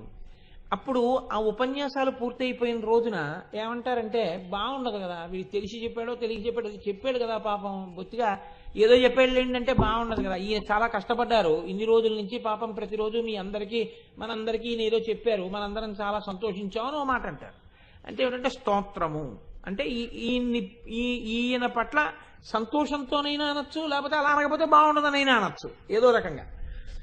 కానీ ఇప్పుడు ఎవరో పెద్దలు నా గురించి ఓ 2 మాటలు అన్నారు అనుకోండి, అది మీరు ఇంటికి పట్టుకెళ్ళి 1 ఏడాది పోయాక వాళ్ళు ఏమన్నారో ఆ వాక్యాలను మీరు ఇంట్లో చదువుకుని అవి ఓహో మననం చేశారనుకోండి, మీకేమైనా వస్తుందా? కోటేశ్వర లలితా సహస్రనామ స్తోత్రాన్ని పాపం ఇన్ని రోజులు చాలా బాగా చెప్పారు, చాలా కష్టపడి చెప్పారు. ఇంతమంది పెళ్లిళ్ళకి వెళ్ళారు, పాపం ఆయన ఎన్నో పెళ్లిళ్ళు వదిలేశారు, వెళ్ళలేదు. ఇలా ఏవో కొంత అన్వయం చేసి ఏదో చెప్పారనుకోండి, చెప్తే ఇప్పుడు మీరు ఒక 6 నెలలు పోయాక ఇంట్లో కూర్చుని ఈ మాటలు గుర్తుపెట్టుకుని కోటేశ్వర లలితా సహస్రనామ స్తోత్రం చాలా కష్టపడి చెప్పారు, ఎక్కడికి వెళ్ళలేదు, పెళ్లిళ్ళకు కూడా వెళ్ళలేదు అని మీరు అనుకున్నారనుకోండి, మీకేమైనా ఉంటుందా ఫలితం? దానివల్ల మీకేం ఉండదు ఫలితం. ఎందుకంటే ఈ చెప్పుకుని నేను కూడా తరిస్తున్నాను తప్ప నేను స్తోత్రము చేయబడవలసినంత వాణ్ణి కాను. ఎందుకంటే నేను తరిస్తున్న వాణ్ణి అంతే తప్ప ఇందులో కొత్తగా ఈ స్తోత్రాన్ని గుర్తుపెట్టుకుని మీరు మళ్ళీ ఆ స్తోత్రాన్ని తలుచుకుంటే మీకు వచ్చే ప్రయోజనం ఏమీ ఉండదు అందులో. సరిగదా? మళ్ళీ నేనే గుర్తెట్టుకు ఆ స్తోత్రం మళ్ళీ నేను చెప్పుకున్నాను అనుకోండి 10 మందికి, ఏమంటే నన్ను ఇలా అన్నారండి అని, అదో బంధనం తప్ప దానివల్ల ప్రయోజనం ఉండదు. కానీ అమ్మవారిని చేసిన స్తోత్రాలు ఉన్నాయనుకోండి, అవి ఆ సందర్భంలో అయిపోయినవి కావు. మీరు వాటిని తలుచుకుని నమస్కారం చేస్తున్నారనుకోండి, మీకు తెలియకుండా మీకు ఒక గొప్ప ప్రయోజనం కలుగుతూ ఉంటుంది. ఇవి ఎందుకు ఇస్తారో తెలుసా అండి మీకు? ఇవి ఇవ్వడం వెనకాతల చాలా పెద్ద రహస్యం ఉంటుంది. అవి అన్వయం చేసుకుని విని ఒక్కసారి నీ జీవితాన్ని ధన్యం చేసుకో అని చెప్పడానికే ఈ నామం వచ్చింది. మీకు నేను ఒక ఉదాహరణ చెప్తాను. సర్వమంగళ మాంగళ్యే శివే సర్వార్థ సాధికే శరణ్యే త్రయంబకే దేవి నారాయణి నమోస్తుతే. ఇదొక శ్లోకం. ఇది ఎక్కడదో తెలుసా అండి? చండీ మంత్రము యొక్క మాలార్ణవము అని చెప్పి అమ్మవారి యొక్క దేవీ వైభవము అని ఒకటి ఉంది. ఆ దేవీ వైభవాన్ని వర్ణించేటటువంటి ఘట్టంలో ఈ శ్లోకం ఉంది. ఈ శ్లోకంలో ఏమంటారంటే సర్వమంగళ మాంగళ్యే శివే సర్వార్థ సాధికే. అమ్మా, సర్వమంగళ మాంగళ్యే, సర్వమంగళములకు కూడా మంగళప్రదమైన దానా, శివే మంగళములను ఇచ్చేదానా, సర్వార్థ సాధికే, ఏది జరగాలన్నా ఎవరి అనుగ్రహం ఉంటుందో ఆ వారి వలన జరగవలసినటువంటి పనులన్నీ ఉన్నాయి అని చెప్పినప్పుడు ఆ తల్లి ఎవరో అటువంటి తల్లివైనదానా, సర్వార్థ సాధికే శరణ్యే త్రయంబకే దేవి, మూడు కన్నులున్నవో తల్లి నీకు నేను శరణాగతి చేస్తున్నాను. శరణ్యే త్రయంబకే దేవి నారాయణి నమోస్తుతే, నారాయణి నారాయణుని చెల్లెలా నీకు నమస్కరించుతున్నాను. ఇది బాహ్యార్థం. అసలు ఈ శ్లోకం వెనకాతల ఉండేటటువంటి చాలా పెద్ద రహస్యం ఏమిటో తెలుసా అండి? ఇప్పుడు మీరు సర్వమంగళ మాంగళ్యే శివే సర్వార్థ సాధికే శరణ్యే త్రయంబకే దేవి నారాయణి నమోస్తుతే అన్నారనుకోండి స్నానం చేసి, లేకపోతే మీ పిల్లలతో అనిపిస్తున్నారనుకోండి, మీకు తెలియకుండా మీ ఇంట్లో ఏం జరుగుతుంటుందో తెలుసా అని అడిగింది శాస్త్రం. ఏం జరుగుతుంది అంటే, మంగళకరమైనటువంటి వస్తువులు ప్రపంచంలో కొన్ని ఉన్నాయి. ఈ వస్తువుల్ని పేరు విన్నా, పేరు తలుచుకున్నా, వాటిని చూసినా, ఒకవేళ ఏదైనా దోషం జరగబోతుంటే, ప్రమాదం జరగబోతుంటే వాటి వలన తప్పుతుంది. అమ్మవారు అనుగ్రహించాలనుకుంటే వాటిగా వచ్చి అనుగ్రహిస్తుంది.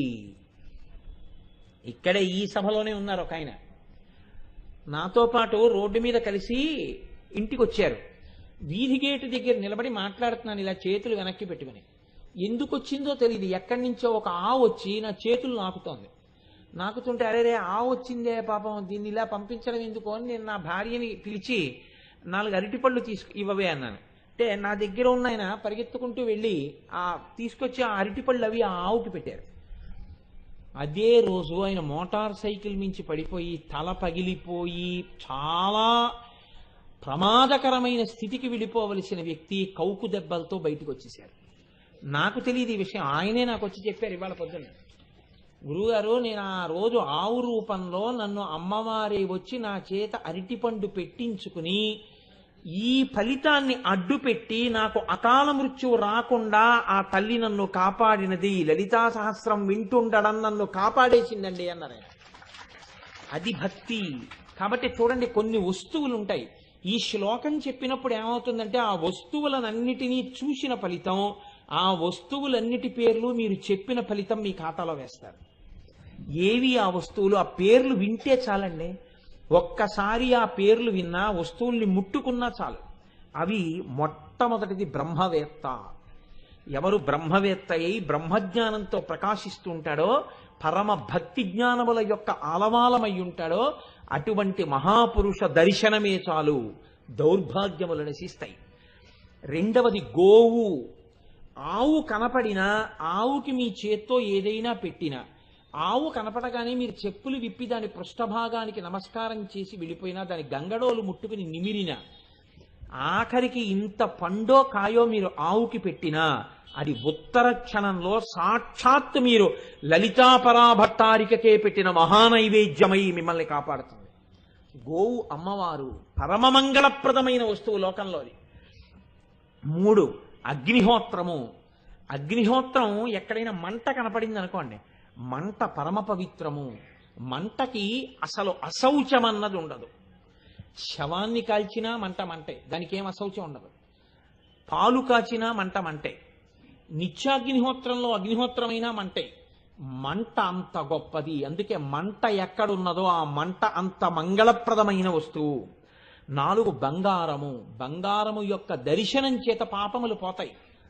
5వది వెన్న, పాలు తోడు పెట్టి పెరుగు చేసి పెరుగులో కవ్వం పెట్టి చిలికిన తర్వాత వచ్చేటటువంటి వెన్న ఏది ఉన్నదో ఆ వెన్న పూస చూసిన వెన్న వెన్న అని మీరు అన్న ఇంట్లో దాని వలన మీకు మంగళములు కలుగుతాయి. అందుకే కృష్ణ భగవానుడు ఎక్కడుంటాడు అంటే ఎక్కడ వెన్న ఉంటుందో అక్కడ ఉంటాడు. మీకు మంగళములను ఇవ్వడానికి ఆయన వెన్న తింటాడు. పరమ మంగళప్రదమైన వస్తువులలో వెన్న ఒకటి. అందుకే పాడి పంట ఉన్న ఇల్లండి అంటారు. అదో ఐశ్వర్యం. అంటే అక్కడ వెన్న దొరుకుతుంది. తర్వాతది సూర్యుడు పరమమంగళప్రదమైనటువంటి బింబం. సాక్షాత్ మాంస చక్షువుకి కనపడేటటువంటి ఒకే ఒక్క పరమేశ్వరమూర్తి సూర్య భగవానుడు. అందుకే సూర్య దర్శనం ఒక్కసారైనా నమస్కారం చేయకుండా అసలు ఆ రోజు గడపకూడదు. తప్పకుండా ఒక్కసారైనా సూర్యబింబానికి నమస్కారం చెయ్యాలి. అసలు సూర్యబింబానికి నమస్కారం చేయకుండా రోజు గడిపేస్తే అంతకన్నా కృతజ్ఞత ఇంకొకటి లేదు. స్త్రీలు, ఆడవారు ఏ రూపంలో ఉన్నా సరే స్త్రీ పరమ మంగళప్రదమైనటువంటి స్వరూపము. అలాగే రాజు ప్రభు దర్శనం. ప్రభువుని దర్శనం చేస్తే రాజ్యాన్ని పరిపాలించేటటువంటి ప్రభువు మంగళప్రదుడై ఉంటాడు. ప్రభు దర్శనము ఉట్టినే పోదు, కాపాడి తీరుతుంది. కాబట్టి ఇవి మంగళప్రదమైనటువంటి వస్తువులు. మీకు ఇంకొక పెద్ద రహస్యం చెప్పనండి. జ్యోతిషంలో కొన్ని గ్రహాలు బలహీనంగా ఉన్నాయంటారు. మీరు కొంచెం ఇది చేయండి, కొంచెం అది చేసుకోండి అంటారు. అన్నిటికన్నా గొప్ప విరుగుడుగా శాస్త్రం ఏం చెప్పిందో తెలుసా? గ్రహములు బలహీనంగా ఉంటే రోజు ఈ శ్లోకం చెప్పుకోవాలి. సర్వమంగళమాంగళ్యే శివే సర్వార్థ సాధికే శరణ్యే త్రయంబకే దేవి నారాయణి నమోస్తుతే అనాలి. ఎందుకు అనాలో తెలుసా అండి? జ్యోతిషంలో ఒక రహస్యం ఉంది. అది మీకు జ్యోతిష శాస్త్రంలో దొరకాలనే నియమం లేదు. వేరొక చోట లభ్యమవుతుంటాయి. మీ యొక్క జాతకంలో పాపపు గ్రహాలు చూస్తూ మిమ్మల్ని బాధ పెట్టేయడానికి సిద్ధపడిపోతుంటే వాటిని తొలగతీసి వాటి యొక్క శక్తి తగ్గించేసి మిమ్మల్ని ఏడిపించకుండా చాలా తక్కువ ఫలితం ఇచ్చి వెళ్ళిపోయేటట్టుగా చెయ్యగలిగినటువంటి శక్తి ఏ శ్లోకానికి ఉందో తెలుసా అండి? ఈ శ్లోకానికి ఉంది. ఈ శ్లోకం మీరు చెప్పగానే అమ్మవారు ఆ శ్లోకంలోంచి కొన్ని వస్తువులుగా ప్రకాశిస్తుంది. వీటిని మీరు తలుచుకున్నా, వీటిని మీరు విన్నా, వీటి గురించి చెవిలో పడినా అమ్మవారి అనుగ్రహం కలుగుతుంది. అవే ఒకటి పెరుగు పరమమంగళప్రదమైన వస్తువుల్లో ఒకటి. పెరుగు వంక మీరు కానీ రోజు చూస్తే ఇంట్లో ఒక్కసారి పెరుగు వంక పెరుగు పాత్రకు అందుకే కాలు తగలరాదు. పెరుగు వంక చూశారనుకోండి, మీకు బలహీనంగా ఉన్న గ్రహాలు బలపడతాయి. మీకు దుష్ఫలితములను రాకుండా గ్రహములను ఆపు చేయడానికి తేలిక మార్గంగా దేవి స్తోత్రంలో ఏం చెప్తారంటే పెరుగు చూడు అని చెప్తారు. 2 నెయ్యిని చూడాలి. నెయ్యి తినవద్దని కానీ, నెయ్యి వేసుకోకండని కానీ, నెయ్యిని తక్కువ చేసి కానీ, నెయ్యి వల్ల ప్రమాదాలు వస్తాయని కానీ మాట్లాడరాదు. ఎప్పుడూ చెప్పకూడదు. ఏమని చెప్పాలంటే, మీరు నెయ్యి తినకండి ఎక్కువ అని చెప్పవలసి వచ్చింది అనుకోండి, ఏమని చెప్పాలని అడిగింది శాస్త్రం. మీరు పరిశేచనానికి అభికారంగా మాత్రమే నీతిని ఉపయోగిస్తూ ఉండండి అని చెప్పాలి. అంతేకాని మీరు నెయ్యి తినకండి అని ఎప్పుడూ చెప్పకూడదు. దానివల్ల ఏమవుతుందో తెలుసా అండి? వెంటనే మీకు బలహీనంగా ఉన్న గ్రహాలు ఏమున్నాయో అవి బాగా పాప ఫలితాన్ని ఇస్తాయి. అలా మాట్లాడకూడదు. అందుకే కొన్ని వస్తువుల గురించి తెలిసి మాట్లాడాలి తప్ప తెలియకుండా మాట్లాడకూడదు అసలు. అందున మీకు ఇంకొక మాట చెప్తున్నాను, మీకు బాగా జ్ఞాపకం ఉండడానికి చెప్తున్నాను. అమ్మవారి గురించి ఉపన్యాసం చెప్పేవాళ్ళు ఎవ్వరి దగ్గరికి వెళ్ళి మీరు నెయ్యి తినద్దని చెప్పకూడదు. ఆయన తింటున్నాడో తింటలేదో మీకు అనవసరం. ప్రయత్నపూర్వకంగా వెళ్ళి అమ్మవారి గురించి ఉపన్యాసం చెప్తున్న వాడి దగ్గరికి నెయ్యి తినకండి అని మీరు చెప్తే మీ ఖాతాలో పాపం వేస్తారు. నేను అబద్ధం చెప్పాననుకుంటే ఈ అధ్యాయం దేవీ భాగవతంలో ఉందో లేదో మీరు చదువుకోండి. అలా చెప్పకూడదు. కొన్ని పరమమంగళప్రదమైన వస్తువులు ఉంటాయి, వాటి గురించి ఎన్నడూ అన్యంగా ప్రస్తావన చేయరాదు. కాబట్టి నెయ్యి, పాలగిన్నెకి అందుకే కాలు తగలరాదు. అందుకే కొత్తింట్లో కెడితే పాలు పొంగిస్తారు. పాలవంక మీరు చూసి పాలకి నమస్కారం చేస్తే మీ గ్రహాలు బలపడతాయి. మంగళప్రదమైనటువంటి వస్తువు, అందులో అమ్మవారు ఉంటుంది. సిద్ధార్థము మీరు కష్టపడి సంపాదించి తెచ్చుకున్న డబ్బు అంతా బ్యాంకులో పెట్టకూడదు, కొంత ఇంట్లో ఉండాలి. అందుకే మీరు సిద్ధంగా తెచ్చుకున్న డబ్బు ఒక్కసారి చూసి నమస్కారం చేస్తే మీ గ్రహములు బలపడతాయి. 2 తర్వాతది పసుపు. పసుపుని ఎన్నడూ కాలు తరగడం కానీ తృణీకరించడం కానీ ఎప్పుడూ చెయ్యరాదు. పసుపు పరమ మంగళ ద్రవ్యము. తులసి పరమ మంగళ ద్రవ్యము. ఇవి జ్యోతిష సంబంధంగా నేను చెప్తున్నవి. తులసి చెట్టు వంక రోజు చూసినా, తులసి చెట్టులో నీళ్లు పోసినా మీకు పాప ఫలితాలని పాపగ్రహాలు విశేషంగా ఇచ్చేయకుండా రక్షిస్తాయి. అమ్మవారు రక్షిస్తుంది తులసిగా. అందుకే ప్రతి ఇంట్లో తులసి పెట్టి నీళ్లు పోయిందంటారు మన వాళ్ళు. కారణం తులసి. అద్దము. అందుకే వేళాపాళా లేకుండా అద్దం బద్దలగొట్టారా అంటారు. అందుకే పగిలిన అద్దమునందు ముఖము చూచుకొనరాదు. ఇంట్లో అద్దం పగిలిపోయిందనుకోండి, మీరు వెంటనే ఆ అద్దాన్ని విడిచిపెట్టేయాలి తీసుకెళ్ళి. అద్దాన్ని చాలా జాగ్రత్తగా పట్టుకోవాలి తప్ప అద్దం పగిలిపోయేటట్టుగా ఎప్పుడూ ప్రవర్తించరాదు. అద్దము మీ జాతకంలో ఏవైనా గ్రహాలు బలహీనంగా ఉంటే ఇంట్లో అద్దం పగలడం ఒక్కొక్కసారి ఇబ్బంది. అందుకని అద్దమునందు అమ్మవారి యొక్క శక్తి ఉంటుంది. అద్దంలో ఓసారి చూసుకుంటే మంగళం కలుగుతుంది. అందుకే పెళ్లి కొడుక్కి స్నాతకం చేసినప్పుడు అద్దం చూపిస్తారు. చూపించి ఇంక ఇవాళ నుంచి నువ్వు అద్దం చూసుకో అని చెప్తారు. ఎందుకంటే ఆయన 10 కాలాలు ఉండాలి, దానివల్ల ఆవిడ పసుపుతాడు ఉండాలి, ఆ కుటుంబం వృద్ధిలో ఉండాలి. అద్దం మంగళ వస్తువు, అమ్మవారి అనుగ్రహాన్ని ఇస్తుంది. పుష్పము. పువ్వు ఎక్కడన్నా కింద కనపడింది అనుకోండి, ప్రత్యేకించి సువాసిని ఎప్పుడు ఆ పువ్వును అలా వదిలిపెట్టి వెళ్ళకూడదు. తీసి గోడ మీదనో చెట్ల కిందో పెట్టి వెళ్ళాలి తప్ప పువ్వును అలా విడిచిపెట్టి వెళ్ళకూడదు. అమ్మవారు ఉంటుంది పువ్వులందు. పువ్వు అంత గొప్పది. ఇది గ్రహములను కూడా శక్తినివ్వగలదు. తర్వాతది బిల్వపత్రము. బిల్వపత్రం అంత గొప్పది. దర్శనం స్పర్శనం పుణ్యం, స్మరణం పాపనాశనం. తలుచుకున్నా చాలు, చూసినా చాలు, ముట్టుకున్నా చాలు బిల్వవృక్షాన్ని. మనకి ఇక్కడ దేవాలయంలో బిల్వవృక్షం పక్కనే అమ్మవారు ఉంటుంది. అది విచిత్రం. అందుకే అంత శక్తివంతురాలు. కాబట్టే లలితా సహస్రం ఉపన్యాసాలు చేయించి కోటి కుంకుమార్చన చేయిస్తోంది ఆవిడ. బిల్వపత్రము. ఆ తరువాతది ఎవరో తెలుసా అండి? సువాసిని. బొట్టు పెట్టుకున్న ఆడదాన్ని కానీ మీరు ఇలా ఒకసారి చూసి నమస్కారం చెయ్యగలిగితే మీకు జాతకంలో బలహీనంగా ఉన్న గ్రహాలు కూడా మిమ్మల్ని ఇబ్బంది పెట్టలేవు. సువాసిని దర్శనం అంత గొప్పది. అందుకే సువాసినియే అమ్మవారు. సువాసిని కానీ అమ్మవారిని ఒక్కసారి పైనుంచి కిందకి, కింద నుంచి పైకి చూసింది అనుకోండి, అమ్మవారు ఎంత సంతోషపడిపోతుందంటేనండి, పరవశించిపోయి తల్లి ఉత్తర క్షణంలో ఆ సువాసిని యొక్క సౌభాగ్యాన్ని మరింత బలవత్తరం చేసేస్తుంది. చేసి పొంగిపోతుంది ఆవిడ. కాబట్టి సువాసిని. ఈ వస్తువులన్నీ తలుచుకుంటే, ఈ వస్తువులన్నీ చూస్తే ఎంత ఫలితం వస్తుందో, ఎన్ని మంగళములు వస్తాయో. ఇన్ని మంగళములు రావడానికి ఈ వస్తువులకి గొప్పతనం ఏ వస్తువులోంచి వచ్చిందో ఆ వస్తువు అమ్మవారు.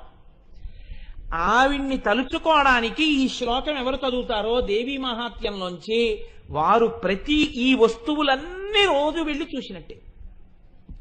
రోజు ఈ వస్తువులన్నీ పరమ పవిత్రంగా చూసి నమస్కారం చేసుకున్నట్టే. కాబట్టి ఈ శ్లోకం ఎక్కడ చెప్తారో ఆ శ్లోకం విన్నా, శ్లోకం చదివినా అటువంటి వారికి అమ్మవారి అనుగ్రహం అంత కలుగుతుంది.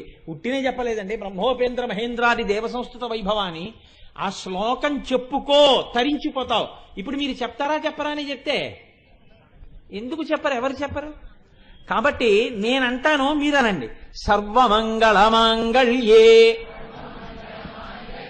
శివే సర్వార్థసాధికే శరణ్యే త్రయంబకే దేవి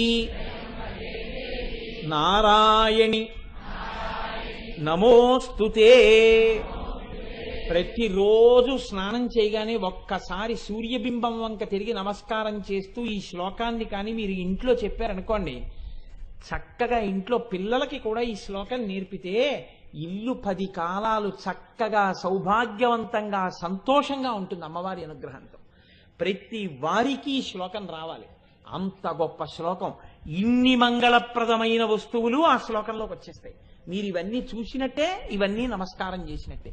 నేను మీతో ఒక మాట అన్నాను కదా, సువాసిని అయినటువంటి స్త్రీ. సువాసిని అని ఎందుకు అనాలండి? అమ్మవారి దర్శనం ఎవరికైనా ఒకటే. సువాసిని అయి ఉండాలని లేదు. సువాసిని యందు మిక్కిలిగా ప్రకాశిస్తుంది ఆవిడ. అమ్మవారిని కళ్ళు మూసుకుని ఒక్కసారి పైనుంచి కిందకి, కింద నుంచి పైకి కానీ మీరు ధ్యానం చేయగలిగారనుకోండి, ధ్యానం చేస్తే అపారమైన అనుగ్రహం కలుగుతుందండి. అది మౌనస్థుతి అంటారు. అప్పుడు మీరు ఏమి నోటితో శ్లోకం చెప్పరు, చెప్పకుండా ఒక్కసారి పైనుంచి కిందకి, కింద నుంచి పైకి అమ్మవారిని చూస్తారు. ఆ చూడ్డంలో నిశ్శబ్దంగా గమ్మత్తు ఏమిటంటే, ఇలాంటి శ్లోకాలు చెప్పినా, ఇలాంటి శ్లోకాల్ని తిరిగి పలుకుతున్నా, అటువంటి ధ్యానం చేసేటప్పుడైనా మీరు నిలబడి చేశారనుకోండి, చేస్తే ఉత్తర క్షణంలో వాళ్ళ ఖాతాలో ఏం వేస్తారంటే, నేను పరిహసిస్తున్నాను ఈ విషయాన్ని, నేను అంగీకరించను, కాబట్టి వీటి వలన ఫలితం ఉంటుందని నువ్వు ఏది చెప్తున్నావో ఆ ఫలితం అంతా పక్కన పెట్టి నాకు అమంగళములు ఇవ్వబడుగా, కానీ చూస్తాను ఎలా వస్తాయో అని అడిగినట్టు.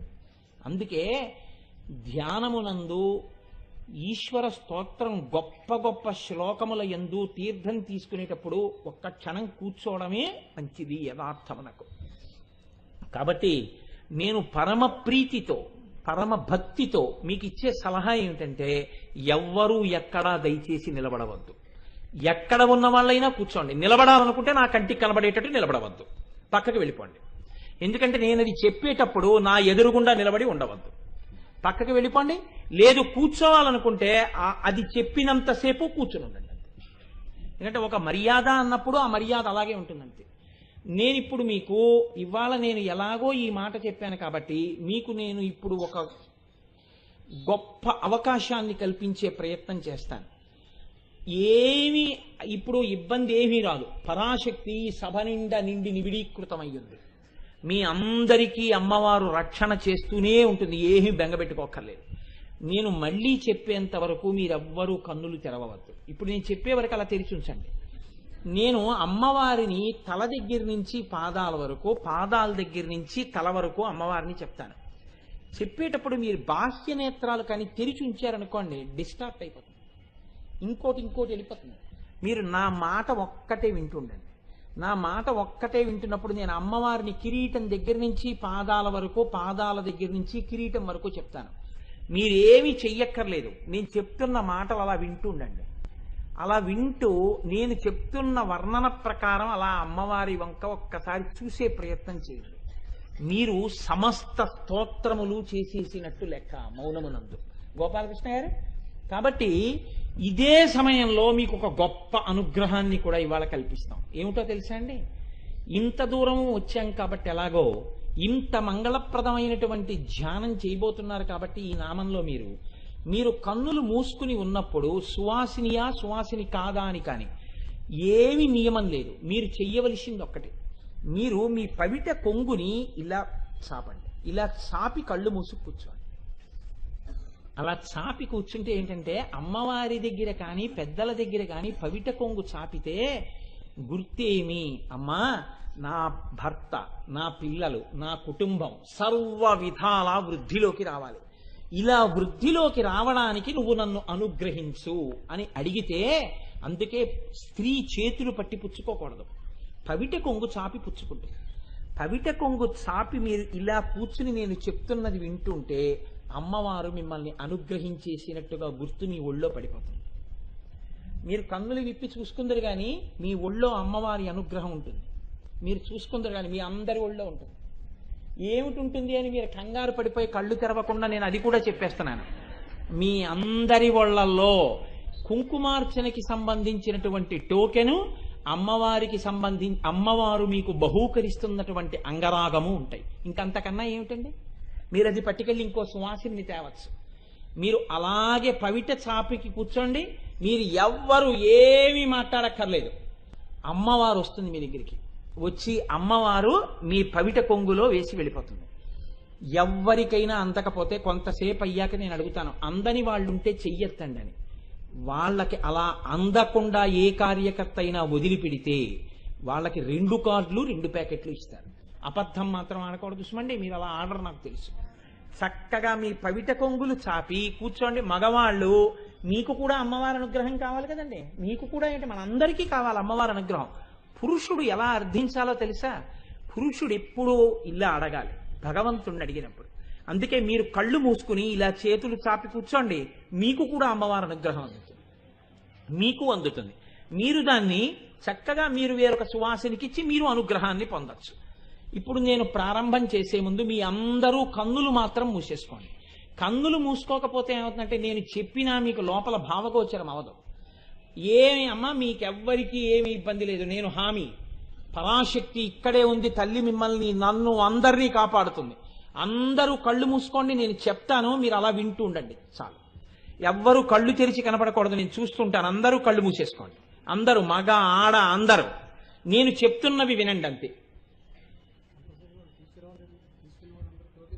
అవి నేను చెప్తానంటే అది పెద్ద విశేషం కాదు ఇప్పుడు.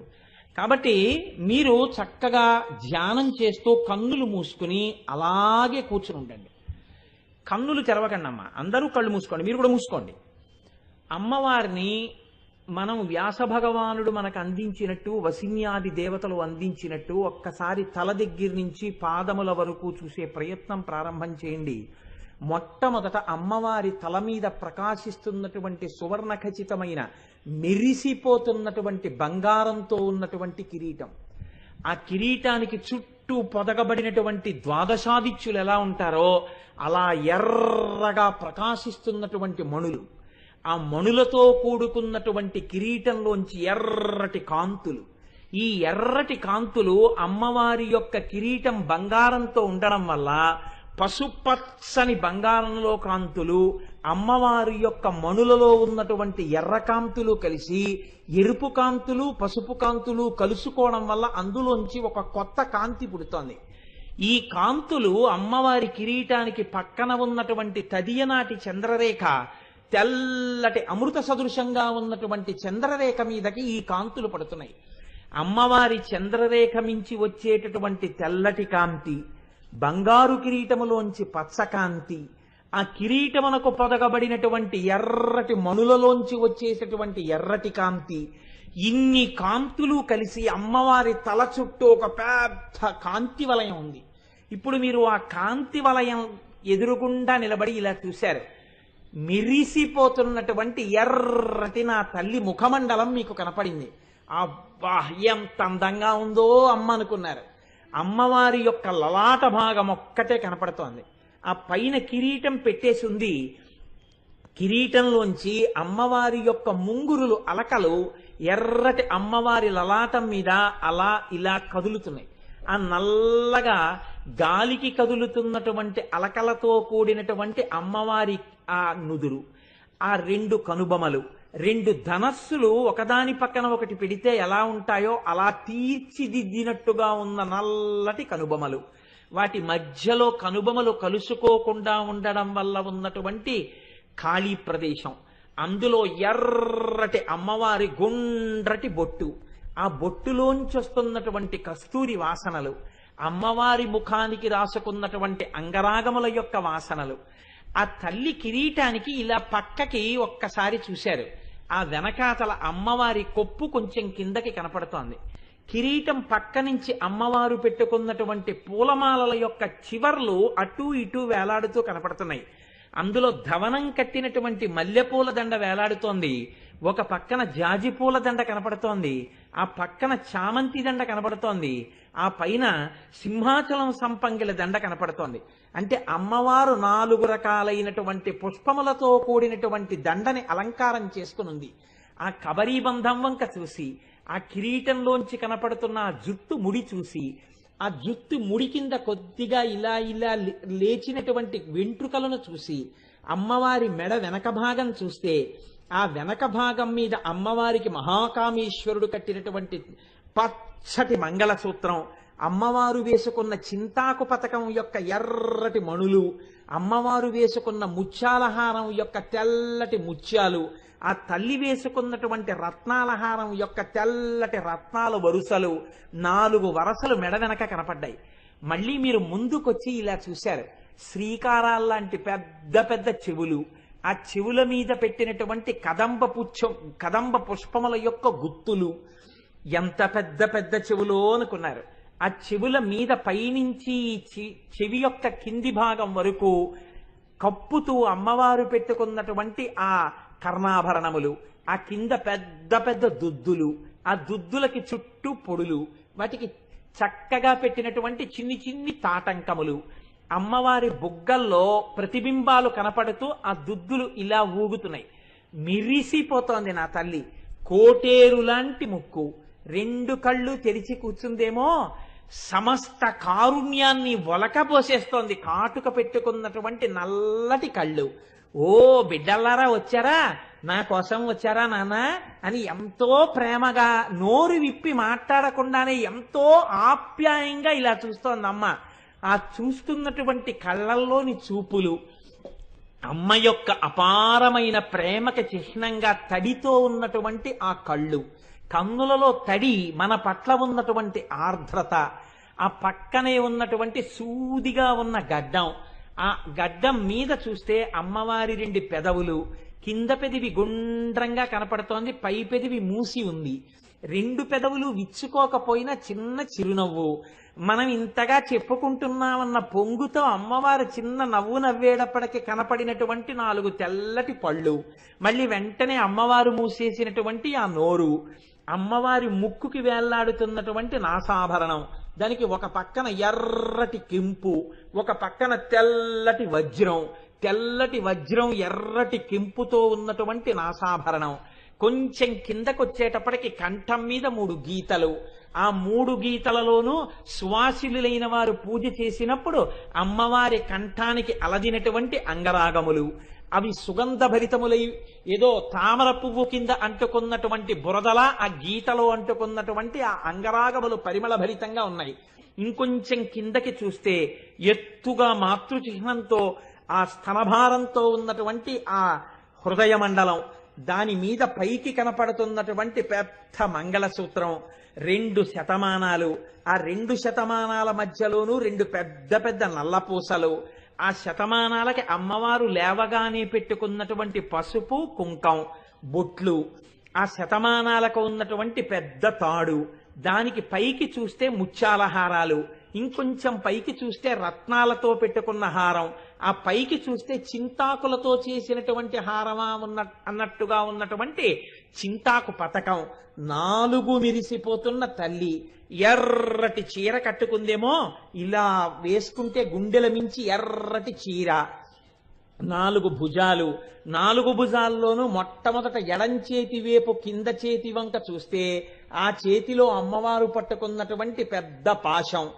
ఏం పర్వాలేదు నాన్న, ఇంక నుంచి నా పాశం నీ మెళ్ళో పడుతుంది, భక్తి పాశం నీ మెళ్ళో పడ్డం వల్ల ఎంత తరిస్తావో చూడరా అని తల్లి పట్టుకున్నటువంటి పసుపచ్చటి పాశం. కుడి చేతి పక్క కింద చేతిలోకి చూసేటప్పటికీ ఇంక నీకు కోపం లేకుండా చూస్తానని అమ్మవారు పట్టుకున్నటువంటి బంగారు అంకుశం. ఎడం చేతి పక్కన పైన చేతిలో చూసేసరికి అమ్మవారు పట్టుకున్నటువంటి పెద్ద చెరుకు కర్రతో కూడిన విల్లు. కుడి చేతి పక్కన పై చేతిలో చూసేటప్పటికి 5 పుష్పబాణముల యొక్క గుత్తి, 4 చేతులు, 4 చేతుల యొక్క వేళ్లు ఇలా దగ్గరగా గుప్పిడి పట్టుకుంటే ఆ గుప్పెటికి పైన వేళ్ల మించి కనపడుతున్నటువంటి ఉంగరాలు, రకరకాలైనటువంటి మణులు, ఒక వేలుకి పచ్చటి రాయి, ఒక వేలుకి ఎర్రటి రాయి, ఒక చేతికి తెల్లటి రాయి, అసలే కోమలమైనటువంటి వేళ్లు.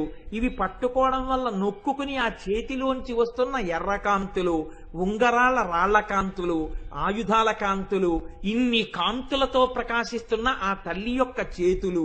మీరు కొంచెం కిందకొచ్చి చూసేటప్పటికి అమ్మవారు భుజములకు పెట్టుకున్నటువంటి కేయూరములు, ఆ చేతులకు ఇక్కడి నుంచి ఇక్కడ వరకు అమ్మవారు తెల్లగాజులు, తెల్లటి పొళ్లతో ఉన్న గాజులు, వాటి కింద ఆకుపచ్చటి పొళ్లతో ఉన్న గాజులు, వాటి కింద ఎర్రగాజులు, మోచేతికి కొంచెం కింద నుంచి ఇక్కడ వరకు గాజులే. ఇన్ని గాజులతో ఉన్న ఎర్రటి చేతులు, వేళ్లకి ఉంగరాలు, ఆ ఉంగరాలతో ఉన్న ఆ చేతుల వంక చూస్తుంటే అమ్మవారు సంతోషించి ఇలా ఆ పుష్పగుచ్చాలతో ఉన్న చెయ్యి తీసి మీ తల మీద పెట్టేటప్పటికి అమ్మవారి చేతి గాజుల గలగలలు, మీ తలకి అమ్మవారి చెయ్యి తగిలితే కలిగినటువంటి చల్లటి స్పర్శ, మీరు పొందినటువంటి ఆనందం. అమ్మ కూర్చుని ఉండగా ఇలా దగ్గరగా కూర్చుని చూస్తే అమ్మవారి ఎడమకాలు తీసి కుడి తొడ కింద పెట్టుకుని కుడికాలు తీసి కింద పాదపీఠం మీద పెట్టింది. ఎంతో ప్రేమగా తల్లి కూతుర్ని పిలిచినట్టు కొడుకుని పిలిచినట్టు రానా అంటే దగ్గరికి వెళ్ళి అమ్మ మోకాలు మీద చెయ్యేసుకుని అమ్మ కడుపు వంక, నాభి వంక, అమ్మ పెట్టుకున్న వడ్డాణం వంక, దానికి ఉన్న చిరుగంటల వంక చూస్తే బాగుందా వడ్డాణం అని అమ్మవారంటే, అమ్మ చాలా బాగుందమ్మా అంటే, ఇలా ఇలా అంటే ఆ గంటలు చిరుగంటలు గణగణ మోగుతుంటే పసిపిల్లాళ్ళ మీరు అమ్మ మోకాలు మీద చేతులు వేసి ఆ పాదపీఠం మీద ఉన్నటువంటి పాదం మీదకి వంగి మీరు నమస్కారం చేస్తుంటే ఆ తల్లి పాదానికి రాసినటువంటి పసుపు, తల్లి పాదం చుట్టూ పెట్టినటువంటి లత్తుక, వాటి మీదున్న పువ్వులు ఆ సువాసనలతో మత్తెక్కిపోతే అమ్మవారు ఇలా మీరు బేలగా చూస్తే ఏం నాన్న అంటే, అమ్మా ఆ రెండో పాదం కూడా ఒక్కసారి ఇలా పెట్టమ్మా అంటే ఆ ఎడమ తొడ కిందని ఆ కుడి తొడ కింద నుంచి అమ్మవారు ఆ ఎడమ పాదాన్ని తీసి పాదపీఠం మీద పెడితే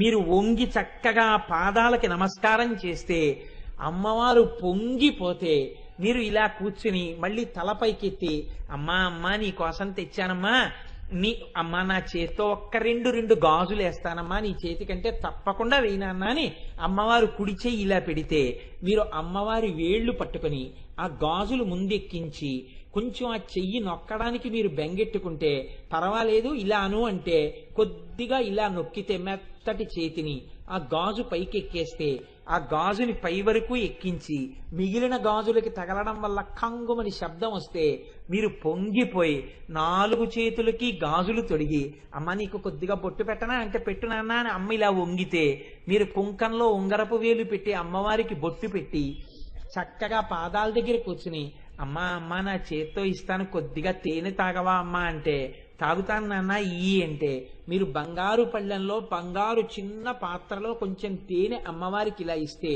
అమ్మవారు ఆ తేనె తీసుకుని ఇలా పెదవి మీద పెట్టుకుంటే పాత్ర కింద నుంచి కింది పెదివి కనపడుతుంటే అమ్మవారు తాగేయడం వల్ల ఆ తేనె కింద పెదివి మీద కొద్దిగా కనపడుతుంటే, అమ్మ అమ్మ మంచినీళ్లు కూడా తాగమ్మా అని ఇంకో బంగారు పాత్రతో నీళ్లు ఇస్తే మీరు ఆ బంగారు పాత్రలో ఉన్న నీళ్లు కూడా తాగేస్తే ఆ అమ్మవారు తాగేయడం వల్ల ఆ తేనెంతా లోపలికి వెళ్ళిపోతే, అమ్మ చేయి కడుక్కుని నోరు కడుక్కోమ్మా అని కొద్దిగా నీళ్లు పోస్తే తల్లిలా చేతులు కడుక్కుంటే మీరు ఉత్తరీయంతో అమ్మవారి చేతులు తుడిచి అమ్మవారి దగ్గర ఉత్తరీయం ఇస్తే అమ్మవారి ఇలా నోరు తుడిచేసుకుంటే సంతోషంగా తల్లి ఇలా కూర్చుంటే, ఏ నాన్న నీకు సంతోషమేనా అంటే, అబ్బా అమ్మా ఎంత సంతోషంగా ఉందో అమ్మా, ఎంత సంతోషంగా ఉందో అమ్మా అంటే, బాగుందా అంటే బాగుందమ్మా, అమ్మ కింద నుంచి పైకి కూడా ఒకసారి చూస్తానమ్మా అంటే చూడు అంటే మళ్ళీ ఆ పాదాల వంక చూస్తే పాదాలకున్న మంజీరముల వంక చూస్తే ఇలా పైకి చూస్తే ఎర్రటి చీరలోంచి మోకాళ్ళు కనపడితే ఆ మోకాళ్ల మీద ఇలా 2 చేతులు వేస్తే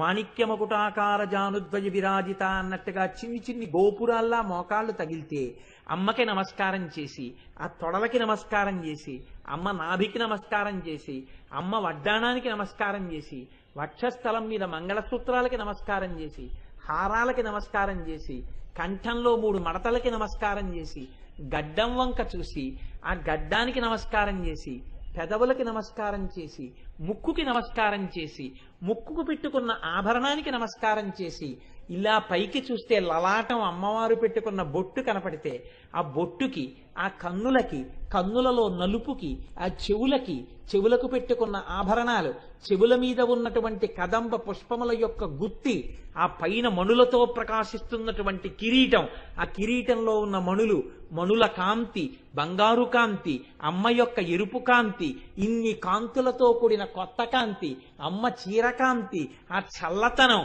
ఈ కాంతులలో మీరు అమ్మకి దగ్గరగా ఇలా కూర్చుంటే అమ్మవారు పొంగిపోయి నాన్న నీకు నేను ఒక గొప్ప వరం ఇస్తున్నాను నువ్వు చక్కగా ఆనందం అనుభవించడం కోసం నువ్వు నీ ఇల్లు 10 తరాలు పరమ సంతోషంగా లలితా సహస్రనామ స్తోత్ర వ్యాఖ్యానాంతర్గతంగా నువ్వు మౌనంగా ధ్యానమునందు నన్ను పైనుంచి కిందకి కింద నుంచి పైకి దర్శనం చేసినటువంటి పుణ్యానికి నువ్వు కన్నులు తెరిచి చూసేసరికి నీ ఒళ్ళో నేను నువ్వు అలంకరించుకోవడానికి స్నానం చేయడానికి అంగరాగాన్ని 1,000,000 కుంకుమార్చనలో నా పాదాల మీద వేయడానికి కుంకుమార్చన చేసుకోవడానికి అనుమతి పత్రాన్ని నీకు కృప చేసి ఉన్నాను కన్నులు తెరిచి చూసుకో ఇది నా అనుగ్రహం అని అమ్మవారంటే ఇప్పుడు మీరు ఒక్కసారి కన్నులు తెరిచి చూసుకోండి మీకు కనపడిందా అమ్మవారి ప్రసాదం ఇప్పుడు మీరు చక్కగా కళ్ళకద్దుకుని మీకు ఇచ్చినటువంటి ప్రసాదాన్ని మీ దగ్గర పెట్టుకోండి. ప్రసాదాన్ని దుర్వినియోగం చెయ్యం కదా. మీ అందరి యందు పరమ ప్రేమతో అమ్మవారి చేత్తోనే ఇప్పించాలని ఇవాళ ఆ నామంలో ధ్యానం కూడా చేయించాను. ఇప్పుడు మీరు దీన్ని చక్కగా వేరొక సువాసినికిచ్చి ఆ సువాసిని కూడా ఈ పూజకు వచ్చేటట్టుగా చెయ్యండి. చేస్తే ఏమవుతుందంటే మీరు చేసుకోవడమే కాకుండా వేరొక సువాసినికి కూడా అటువంటి అనుగ్రహాన్ని కల్పించినటువంటి ఫలితం మీ ఖాతాలో పడుతుంది. మగవారు చక్క పరమ మర్యాదతో ఒక స్త్రీకి ఇటువంటి బహుమానం చేసి ఆవిడ సభకొచ్చి చేసుకునేటట్టుగా చూడండి. ఇప్పుడు ఇందులో ఎవరికైనా అలా అందని వాళ్ళు ఉంటే చెయ్యెత్తండి. ఎవరైనా అందని వారు ఉన్నారా? అదిగో అక్కడ అందలేదుటమ్మా, వారికి ఇవ్వండి. ఆ అందని వారు ఆయనకి ఇచ్చేసేయండి. మిగిలిన వారికి అందరికీ అంతే. అదిగో అక్కడ ఒక్క తల్లికి అందలేదుట, ఆ తల్లికి కూడా అందచేసేసి అమ్మ ఇంకా నేను అనుకోవడం అందరికీ అందే ఉంటుంది. అమ్మవారి అనుగ్రహం మీ అందరికీ అందింపబడినట్లే. ఎక్కడెక్కడ బయట కూర్చున్న వాళ్ళ దగ్గర నుంచి అందరికీ అమ్మవారు తన యొక్క అనుగ్రహాన్ని మీరు లేచి నిలబడి లైన్లో క్యూలో తోసుకోవలసిన అవసరం లేకుండా మీరు ధ్యానంలో ఉండగా అమ్మవారు మీకు అనుగ్రహించేసింది కదండి. కాబట్టి బ్రహ్మోపేంద్ర మహేంద్రాదిదేవ సంస్కృత వైభవ, అమ్మవారి యొక్క వైభవాన్ని బ్రహ్మ, ఉపేంద్రుడు, ఇంద్రుడు మొదలైన వాళ్ళు స్తోత్రం చేశారు. ఇందులో ఉండేటటువంటి చాలా గొప్ప విషయం ఏమిటో తెలుసా అండి? మనకి దుర్గా సప్తశతి అని ఒకటి ఉంది. చండీయాగం చేసినప్పుడు ఆ దుర్గా సప్తశతియే చదువుతారు, 700 శ్లోకాలు.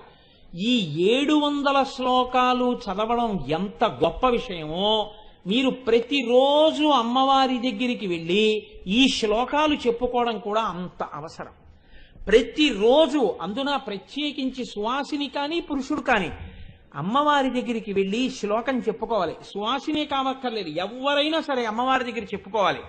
ఇది దుర్గా సప్తశతి యందు క్షమాప్రార్థన అంటారు. ఎందుకంటే అమ్మవారు మనకి శక్తినిస్తుంది. అమ్మ ఎక్కడా మాట వినపడకూడదు, ఎక్కడ మాట వినపడకూడదు తల్లి. నేను మిమ్మల్ని ఎంత గౌరవంగా అందించాలని ప్రయత్నం చేశానో అంత గౌరవానికి మీరు కట్టుబడవలసి ఉంటుంది. కాబట్టి మనం క్షమార్పణ చెప్పి తీరాలి. ఎందుకనో తెలుసా అండి? శక్తి అంతా ఆవిడిచ్చింది. ఆవిడిచ్చిన శక్తిని మనం అంతా ధర్మబద్ధంగానే వినియోగిస్తున్నామా? మనకి తెలియకుండానే మనం ఆ శక్తిని దుర్వినియోగం చేస్తున్నాం ప్రతిరోజు. అందుకే అమ్మవారి మ్రోలకు వెళ్ళి ఒక్కసారి ఈ శ్లోకాలు చెప్పాలి. చెప్తే ఏమవుతుందంటే, అయ్యో పోన్లే పిల్లవాడు తెలియక శక్తి దుర్వినియోగం చేశాడని వేరొకసారి దుర్వినియోగం చెయ్యకుండా ఆవిడ బుద్ధిని కాపాడుతుంది. చేసిన తప్పుకి క్షమిస్తుంది. 2 శక్తులు ఏకకాలంలో కలుగుతాయి. అందుకే అమ్మవారి దగ్గరికి వెళ్ళి ఈ శ్లోకాలు చెప్పాలి తప్పకుండా. చక్కగా ఇవాళ బ్రహ్మోపేంద్ర మహేంద్రాది దేవ సంస్కృత వైభవాన్ని వాళ్ళు చెప్పడం కాదు, మనం చెప్పుకోవాలి. మనందరం చెప్పడమే అమ్మవారు అనుగ్రహాన్ని పొందడానికి హేతు. అందుకే మీ అందరూ కూడా చెప్పండి. నేను చెప్తాను, శ్లోకానికి అర్థం చెప్తాను, తర్వాత మీరు ఈ శ్లోకం చెప్పండి. అపరాధ సహస్రాణి క్రియంతే అహర్నిశం మయా దాసోయమితి మాం మత్వా క్షమస్వ పరమేశ్వరీ. అమ్మా నేను ఎన్ని అపరాధాలు చేశానో తెలుసా? ఇవి చేశాను అంటే ఎందుకు చేశానో తెలుసా అమ్మా? ఒంట్లో ఓపిక ఉంది, అందుకే చేసేసానమ్మా ఇన్ని తప్పులు. అయితే తల్లి నేను ఇన్ని తప్పులు చేస్తున్నా, ఈ తప్పులు చేస్తున్నానని తెలిసి చేస్తున్నా, తెలియక చేస్తున్నా, ఈ శక్తినిచ్చిన దానం ఎవరో తెలుసా అమ్మా? నువ్వే. కానీ అమ్మా నువ్వు ఇచ్చిన శక్తిని దుర్వినియోగం చేశాను కాబట్టి తల్లి క్షమించమని అడుగుతున్నాను. క్షమించమని అడగడంతో పాటు ఇక నేను అలా దుర్వినియోగం చేయకుండా నన్ను మంచిగా తీర్చిదిద్దు తల్లివి కనుక. కాబట్టి ఇప్పుడు చెప్పండి. అపరాధ సహస్రాణి క్రియంతే అహర్నిశం మయా దాసోయమితి మాం మత్వా క్షమస్వ పరమేశ్వరీ.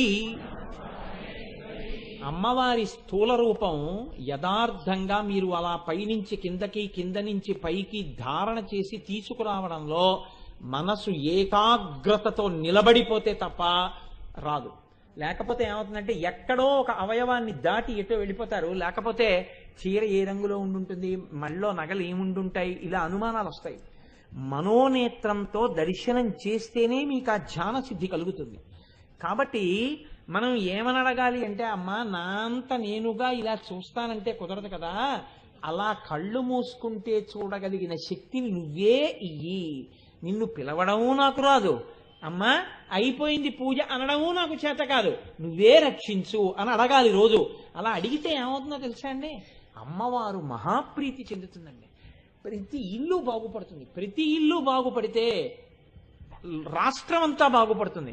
అందరూ బాగుపడితే లోకమంతా బాగుంటుంది. లోకమంతా బాగుండడానికి ఇది తప్ప సాధనం ఇంకొకటి లేదు.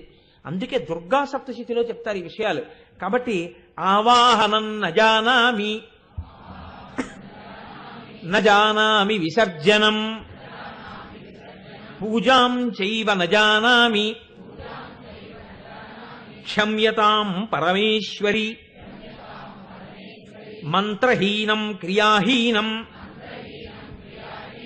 భక్తిహీనం సురేశ్వరి యత్పూజితం మయా దేవి పరిపూర్ణం తదస్తు మే. నేనేం చేశాను అన్నదాని వల్ల కాదమ్మా, నీ యొక్క ప్రేమ చేత నేను చేసినది పరిపూర్ణమయ్యేటట్టుగా అనుగ్రహించు అని అడగాలి. మీకు నేను ఈ సందర్భంలో ఒక మాట చెప్తాను. ఇంట్లో పిల్లలు చదువుకునే పిల్లలు ఉంటారు. ఆ పిల్లల యందు బుద్ధి బాగా ప్రచోదనమై వాళ్ళకి తెలివితేటలు వచ్చి వాళ్ళు చక్కగా చదువుకునేటట్టుగా వాళ్ళలో ఉన్న తెలివి పైకి లేవాలి. ఈశ్వరుడు తెలివితేటలు ఇస్తాడు. కానీ ఎందుకు పిల్లలకి ఎక్కువ మార్కులు రావు కొంతమంది కంటే, వాళ్ళు చదివేటప్పుడు అది తప్ప ఇతర విషయాల మీదకి వెళ్ళిపోతుంటుంది. అలా కాకుండా దృష్టి లగ్నం అవ్వాలంటే అమ్మవారికి సంబంధించినటువంటి 8 మూర్తులు ఉన్నాయి.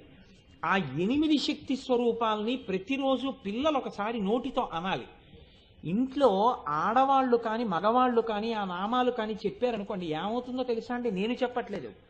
దుర్వాసో మహర్షికి ఆర్యా ద్విషతిలో అమ్మవారు కళ్ళెదుట కనపడింది, దర్శనమిచ్చింది.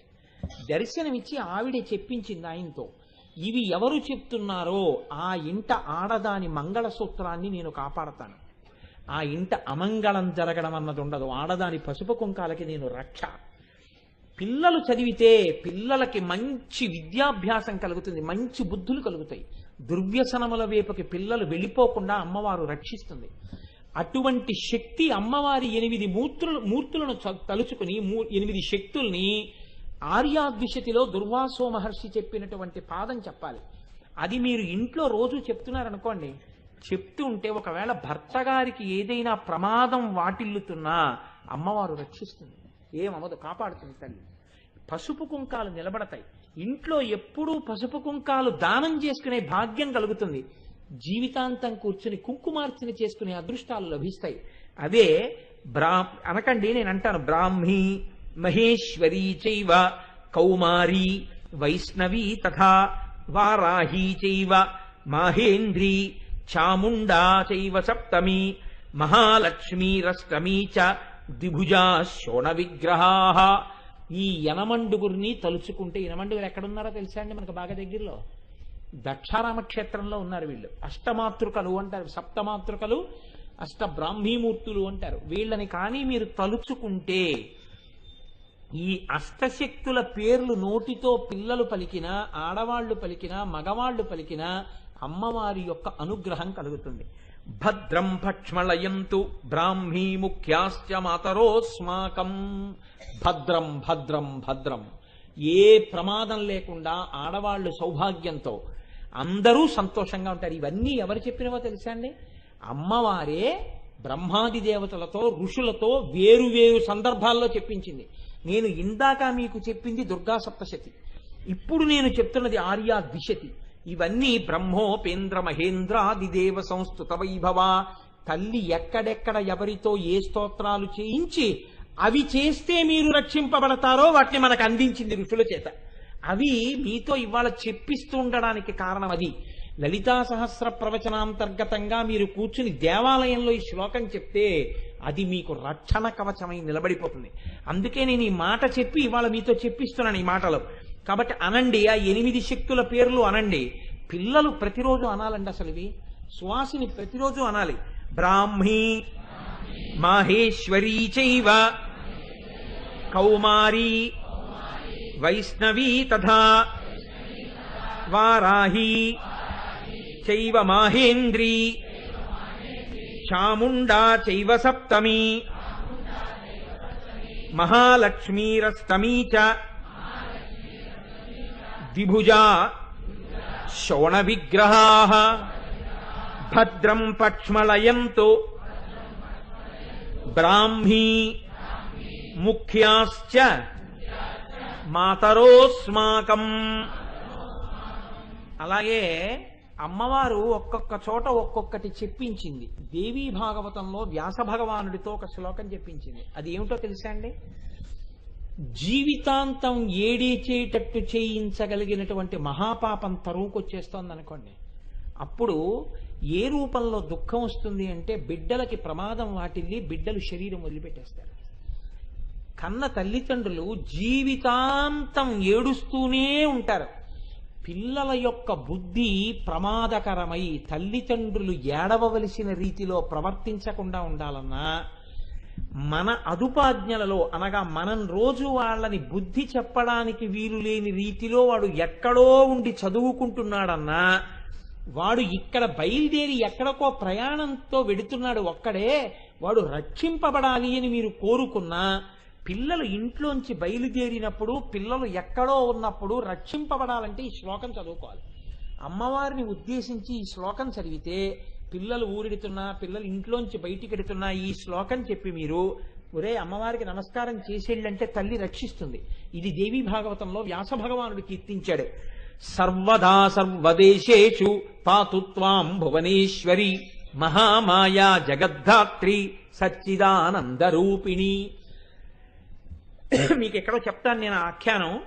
సర్వదా సర్వదేశేషు, పిల్లలు యామర్లి నిద్రపోతూ ఉంటారు, ప్రమాదం వచ్చేస్తుంటుంది.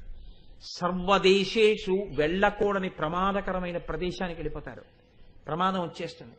పాతు త్వాం భువనేశ్వరి, అమ్మవాణ్ణి కాపాడు, అమ్మవాణ్ణి రక్షించు, దాన్ని రక్షించు. మహామాయా జగద్ధాత్రి సచ్చిదానందరూపిణి. ఈ శ్లోకాన్ని చెప్తే పిల్లలకి రక్షణ కలుగుతుంది. కాబట్టి ఈ శ్లోకం వ్యాసుడు దేవీ భాగవతంలో చెప్పాడు. దీన్ని ప్రతిరోజు మనం చెప్పవలసి ఉంటుంది. పిల్లల క్షేమం అక్కర్లేదన్న వాళ్ళు ఏ తల్లిదండ్రులు ఉంటారండి? కాబట్టి చక్కగా మీరందరూ చెప్పండి. సర్వదా సర్వదేశేషు పాతు త్వాం భువనేశ్వరి మహామాయా జగద్ధాత్రి సచ్చిదానందరూపిణి. అలాగే మనకి పురుషుడి యొక్క జీవితం ఎవరి మీద ఆధారపడుతుందో తెలుసా అండి? భార్య మీద ఆధారపడుతుంది. ఆయన ఒక మంచి పని చేద్దాము అని అనుకున్నాడు అనుకోండి, భార్య కలిసి రావాలి. మీకెందుకండి, మీ వెనకాతలు నేనున్నాను, మీరు వెళ్ళండి ఆ పదంలో, నేను మీకు తోడుగా ఉంటాను, మీకు బాసటగా ఉంటానని భార్య నిలబడింది అనుకోండి, పురుషుడు చెయ్యగలడు. పురుషుడు ఒక మంచి పని చేద్దాం అనుకుంటే ఎందుకు ఇవన్నీ మీరు మీ చారస్తాలును అందనుకోండి, భార్య ఆయన ఏం చేయగలడు? ఆయన ఏం చేయలేడు. ఆయన ఏదైనా ఒక మంచి పని చెయ్యాలి అంటే వెనక భార్య సహకారం ఉండాలి. ధైర్యంతో ఒక దీక్షా స్వీకారం ఎప్పుడు చేయగలడు? నేను దీక్షా స్వీకారం చేస్తే నా భార్య నైవేద్యాన్ని అందిస్తుంది ఓ నమ్మకం ఉండాలి. నేను ప్రశాంతంగా కూర్చుని ధ్యానం చేసుకుంటే పోన్లే, ఆయన దీక్షలో ఉన్నంత కాలం మనం ఆయనకి ఏం పనులు చెప్పద్దు, అవసరమైతే మనం తెచ్చుకుందాం కూర తప్ప ఆయన ఇబ్బంది పెట్టద్దు. ఆయన ప్రశాంతంగా ఉన్నప్పుడు ఏదైనా మీకు టైం ఉందా అని చెప్దాం తప్ప లేకపోతే చెప్పద్దు. ఇన్ని రకాలుగా నీడలా కలిసి రావాలి భార్య. కలిసి వస్తే కదండి పురుషుడు ఏమైనా చేసేది, లేకపోతే పురుషుడు ఏం చేస్తాడు నా బుర్ర. కాబట్టి మంచి భార్య పురుషుడికి రావాలి. ఆ భార్య మంచి భార్య అవడం అంటే ఏమిటి? ధర్మమునందు పురుషుణ్ణి నడిపించేదై ఉండాలి. అందుకే యుక్త వయస్సు వచ్చిన తర్వాత ఆడపిల్లకి పెళ్లి సంబంధం చూస్తే రుక్మిణీ కళ్యాణం చదివించాలి. మగపిల్లవాడికి సంబంధాలు చూసే ముందు మగపిల్లవాడితో ప్రతిరోజు ఈ శ్లోకం అమ్మవారి దగ్గర చెప్పరా అని చెప్పాలి తండ్రి. సంబంధాలు చూడడం మొదలు పెడతాను అనగా కనీసంలో ఒక మండలం కాలం ముందు పెట్టి ఒక 40 రోజుల పైచిలుకు రోజు ఈ శ్లోకం చదువని తర్వాత సంబంధం చూడాలి పిల్లాడికి. ఆ శ్లోకం ఎక్కడదో తెలుసా అండి? అర్గళాస్తోత్రం అని అందులో దేవీ సప్తశతిలో మార్కండేయ మహర్షి చెప్పారు. అంత గొప్ప శ్లోకం. అది కేవలం మగపిల్లలకి మంచి భార్య రావడానికి, వెళ్ళిన పిల్ల మంచి భార్యగా భర్త వెంట నడవడానికి అది మహామంత్రమై పనిచేస్తుంది. అందుకే ఏమడుగుతారంటే అందులో పత్నీం మనోరమాం దేహి మనోవృత్త అనుసారిణీం తారిణీం దుర్గా సంసార సాగరస్య కులోద్భవాం అని అడుగుతాడు రోజు. శ్లోకం చిన్నది, పత్నీం మనోరమాం దేహి. అమ్మా దేహి నాకి ఎటువంటిదై ఉండాలి? మనోరమా, నా మనస్సుని రమింపచేసేది అవ్వాలి. నాకు సుఖస్థానం కావాలి, విశ్రాంతి స్థానం కావాలి. మనోవృత్తానుసారిణీం, నేను ఏం చేద్దామనుకుంటానో దాన్ని గుర్తెరిగి నన్ను అనుసరించే భార్య కావాలి. తారిణీం దుర్గా సంసార సాగరస్య, సంసార సాగరాన్ని దాటించడంలో నాకు చేయూత అయినటువంటి భార్య కావాలి. కులోద్భవాం, నా వంశము వర్ధిల్లేటట్టుగా 10 మంది బిడ్డల్ని కనేటటువంటిది, సంతానము నశించడం వల్ల ఏడవవలసిన అవసరం లేనిది అయి ఉండాలి. కాబట్టి అమ్మ నాకు అటువంటి భార్యని ఈని మగవాడు అమ్మవారిని స్తోత్రం చేస్తే అటువంటి భార్య వస్తుంది. కాబట్టి ఇప్పుడు మనకెందుకండి ఆ శ్లోకం అనకండి, మన బిడ్డల కోసం అనండి. పత్నీం మనోరమాం దేహి, ఇది అనుకుంటున్నప్పుడు మాత్రం నా బిడ్డల కొరకు అనుకున్నానండి. మనోవృత్తానుసారిణీం తారిణీం దుర్గా సంసార సాగరస్య కులోద్భవాం. అత్రి స్మృతి అని ఒక స్మృతి ఉంది. ఆ స్మృతిలో అత్రి మహర్షి ఏం చెప్పారో తెలుసా అండి? ఎవరు అమ్మవారికి సంబంధించినటువంటి లలితా సహస్రనామ స్తోత్రంలో ఉన్న ఆ నామాన్ని గట్టిగా పట్టుకుని బ్రహ్మోపేంద్ర మహేంద్రాదిదేవ సంస్తుత వైభవ వాళ్ళు స్తోత్రం చేశారు అని అర్థం చేసుకోకుండా, వాళ్ళు చేసినవి ఏరుకుని మనం చదువుకోవాలని గుర్తిరిగి అవన్నీ ఎక్కడెక్కడున్నాయో సముద్రాలలో ఉన్న ఆ రత్నాలు ఏరుకుని చదువుతాడో వాడు ప్రతిరోజు అమ్మవారిని అలా స్తోత్రం చేసి వాళ్ళందరూ ఏం పొందారో అది పొందేస్తూ ఉంటాడు. కాబట్టి అవి ఏరుకో అని చెప్పడం ఆ నామం యొక్క రహస్యం, అంతేగాని వాళ్ళు చేశారు అని కాదు. వాళ్ళు చేస్తే మీకేం వస్తుందండి? కథ అవుతుందంతే. మీరు ఏరుకోవాలి, ఏరుకుని మీరు చెప్పాలి. అందుకే ఇవాళ సమయం అనుకూలించినంతలో మహోత్కృష్టమైనవి ఏవి నేను తీసుకొచ్చి మీతో చెప్పించడానికి కారణం అది. అందుకే అత్రి స్మృతిలో అత్రి మహర్షి ఏమంటారో తెలుసా?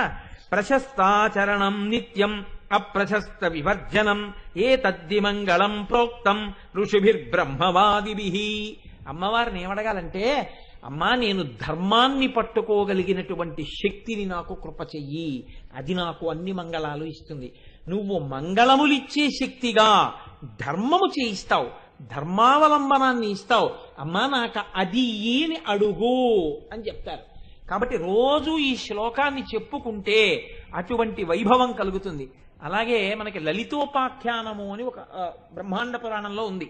ఆ లలితోపాఖ్యానంలో ఒక మాట చెప్తారు, నేను దీంతో పూర్తి చేసేస్తాను, కాలం దాటుతున్నాను కాబట్టి. అందులో ఒక మాట అంటారు, అమ్మవారికి 25 నామములున్నాయి. లలితా సహస్రనామం చదువుకోవడానికి ఇవాళ నాకు సమయం కుదరలేదనుకుంటే, ఎప్పుడైనా ఏదైనా ప్రయాణం మీద బయలుదేరుతుంటే, ఏదైనా ముఖ్యమైన కార్యం మీద నేను వెడుతున్నాను అనుకుంటే, అమ్మవారి అనుగ్రహం నాకు పూర్ణంగా కలగాలి, లలితా సహస్రం చదివినంతగా నా తల్లి నన్ను కృప చెయ్యాలనుకుంటే 25 నామములు చెప్పాలి అమ్మవారివి, చెప్పి వెళ్ళిపోవాలి.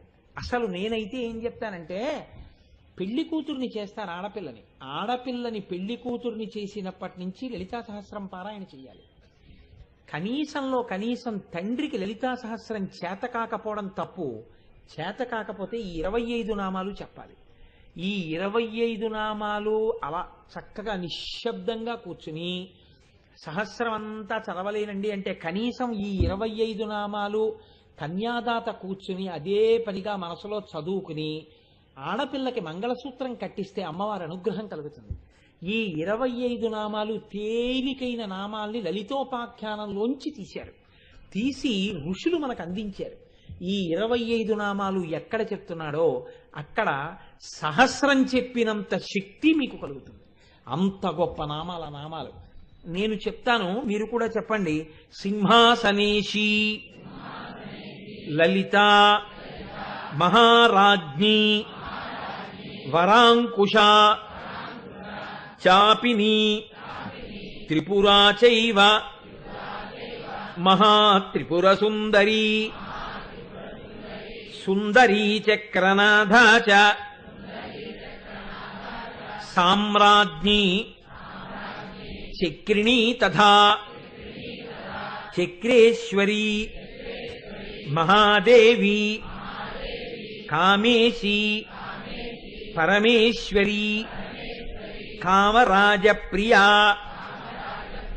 కామకోటిక చక్రవర్తిని మహావిద్యా శివానంగవల్లభ సర్వపాటల కుళనాథ ఆమ్నాయనాథ సర్వాంనాయ నివాసిని శృంగారనాయికా చేతి. ఇక్కడికి 25 అయ్యాయి. పంచవింశతి నామభిః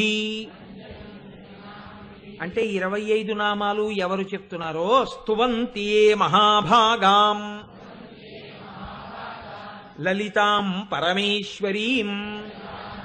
లలితా పరమేశ్వరిని ఈ 25 నామాలతో ఎవరు చెప్తారో తే ప్రాప్నువంతి సౌభాగ్యం అష్టౌ సిద్ధిర్మహద్యశః. ఈ 25 నామాలు నేనైతే ఏం చెప్తానంటే మంగళసూత్రాల్ని చేతిలో పట్టుకుని 25 నామాలు చెప్పి కళ్ళకద్దుకుంటే అటువంటి వాళ్ళకి అందులోనే ఉంది తే ప్రాప్నువంతి సౌభాగ్యం.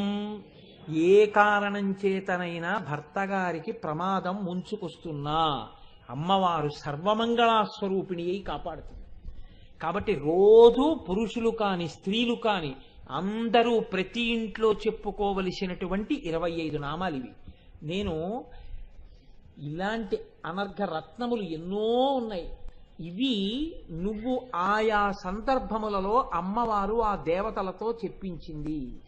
ఇవి నువ్వు ఏరుకుని వీటిని రోజు ఇంట్లో చెప్పుకుంటే నీకు ఈ సౌభాగ్యములు కలుగుతాయి.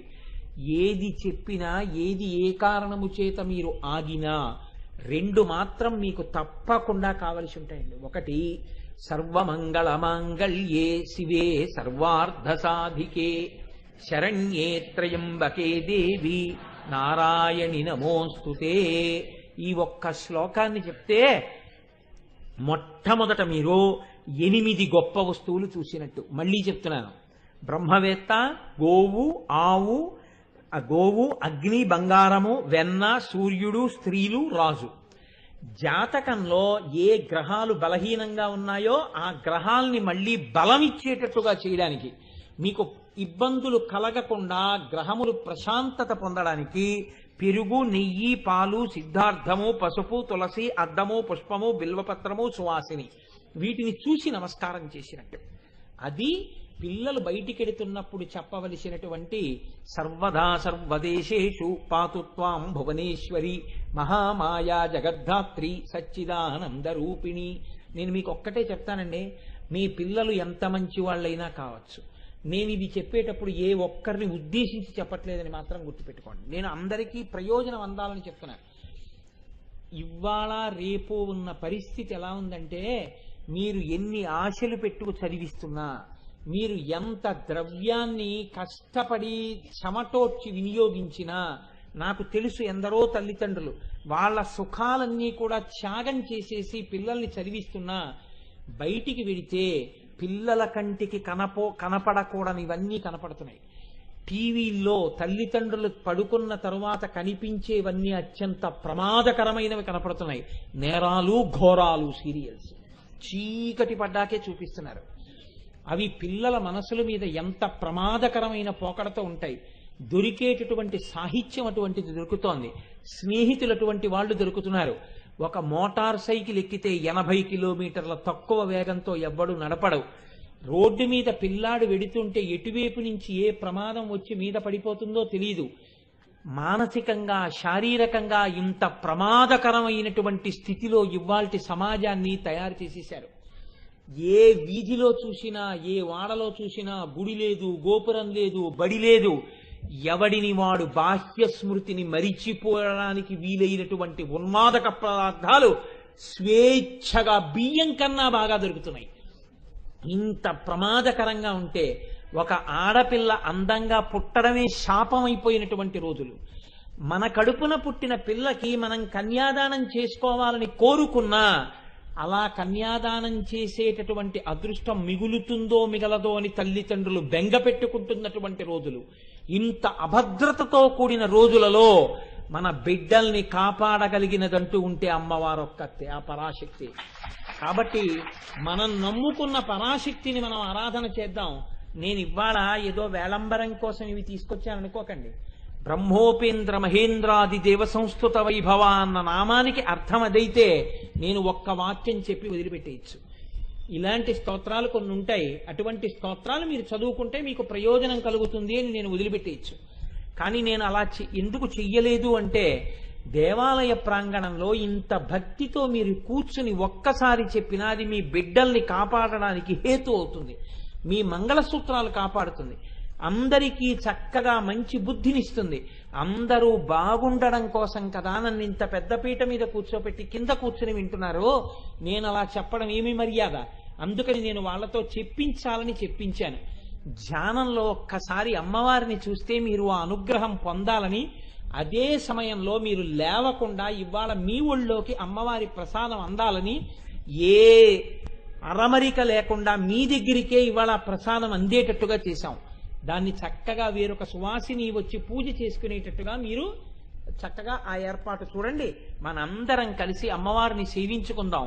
ఒకనాడు పరమాచార్యుల వారు దేశాన్ని ఎంత భక్తి మార్గంలోకి దిద్దారో మనందరం ఆ పరమాచార్యుల వారి పాదాలు నమ్ముకుని, ఆ జగన్మాత పాదాలు నమ్ముకుని అటువంటి సౌభాగ్యమును మనమందరము పొందెదముగాక. రేపు వేరొక నామాన్ని మీకు విజ్ఞాపన చేస్తాను. ఇవాళ సందర్భం వచ్చింది కాబట్టి ఇన్నాళ్ల నుంచి మీ ఎవ్వరికీ చెప్పనటువంటిది, నాకు గోపాలకృష్ణ గారికి, దొరగారికి, కొద్ది మందికి, మా మూర్తి గారికి, ఇటువంటి వాళ్ళకి మాత్రమే తెలుసున్నటువంటి ఒక పెద్ద రహస్యాన్ని మీ అందరికీ చెప్తాను.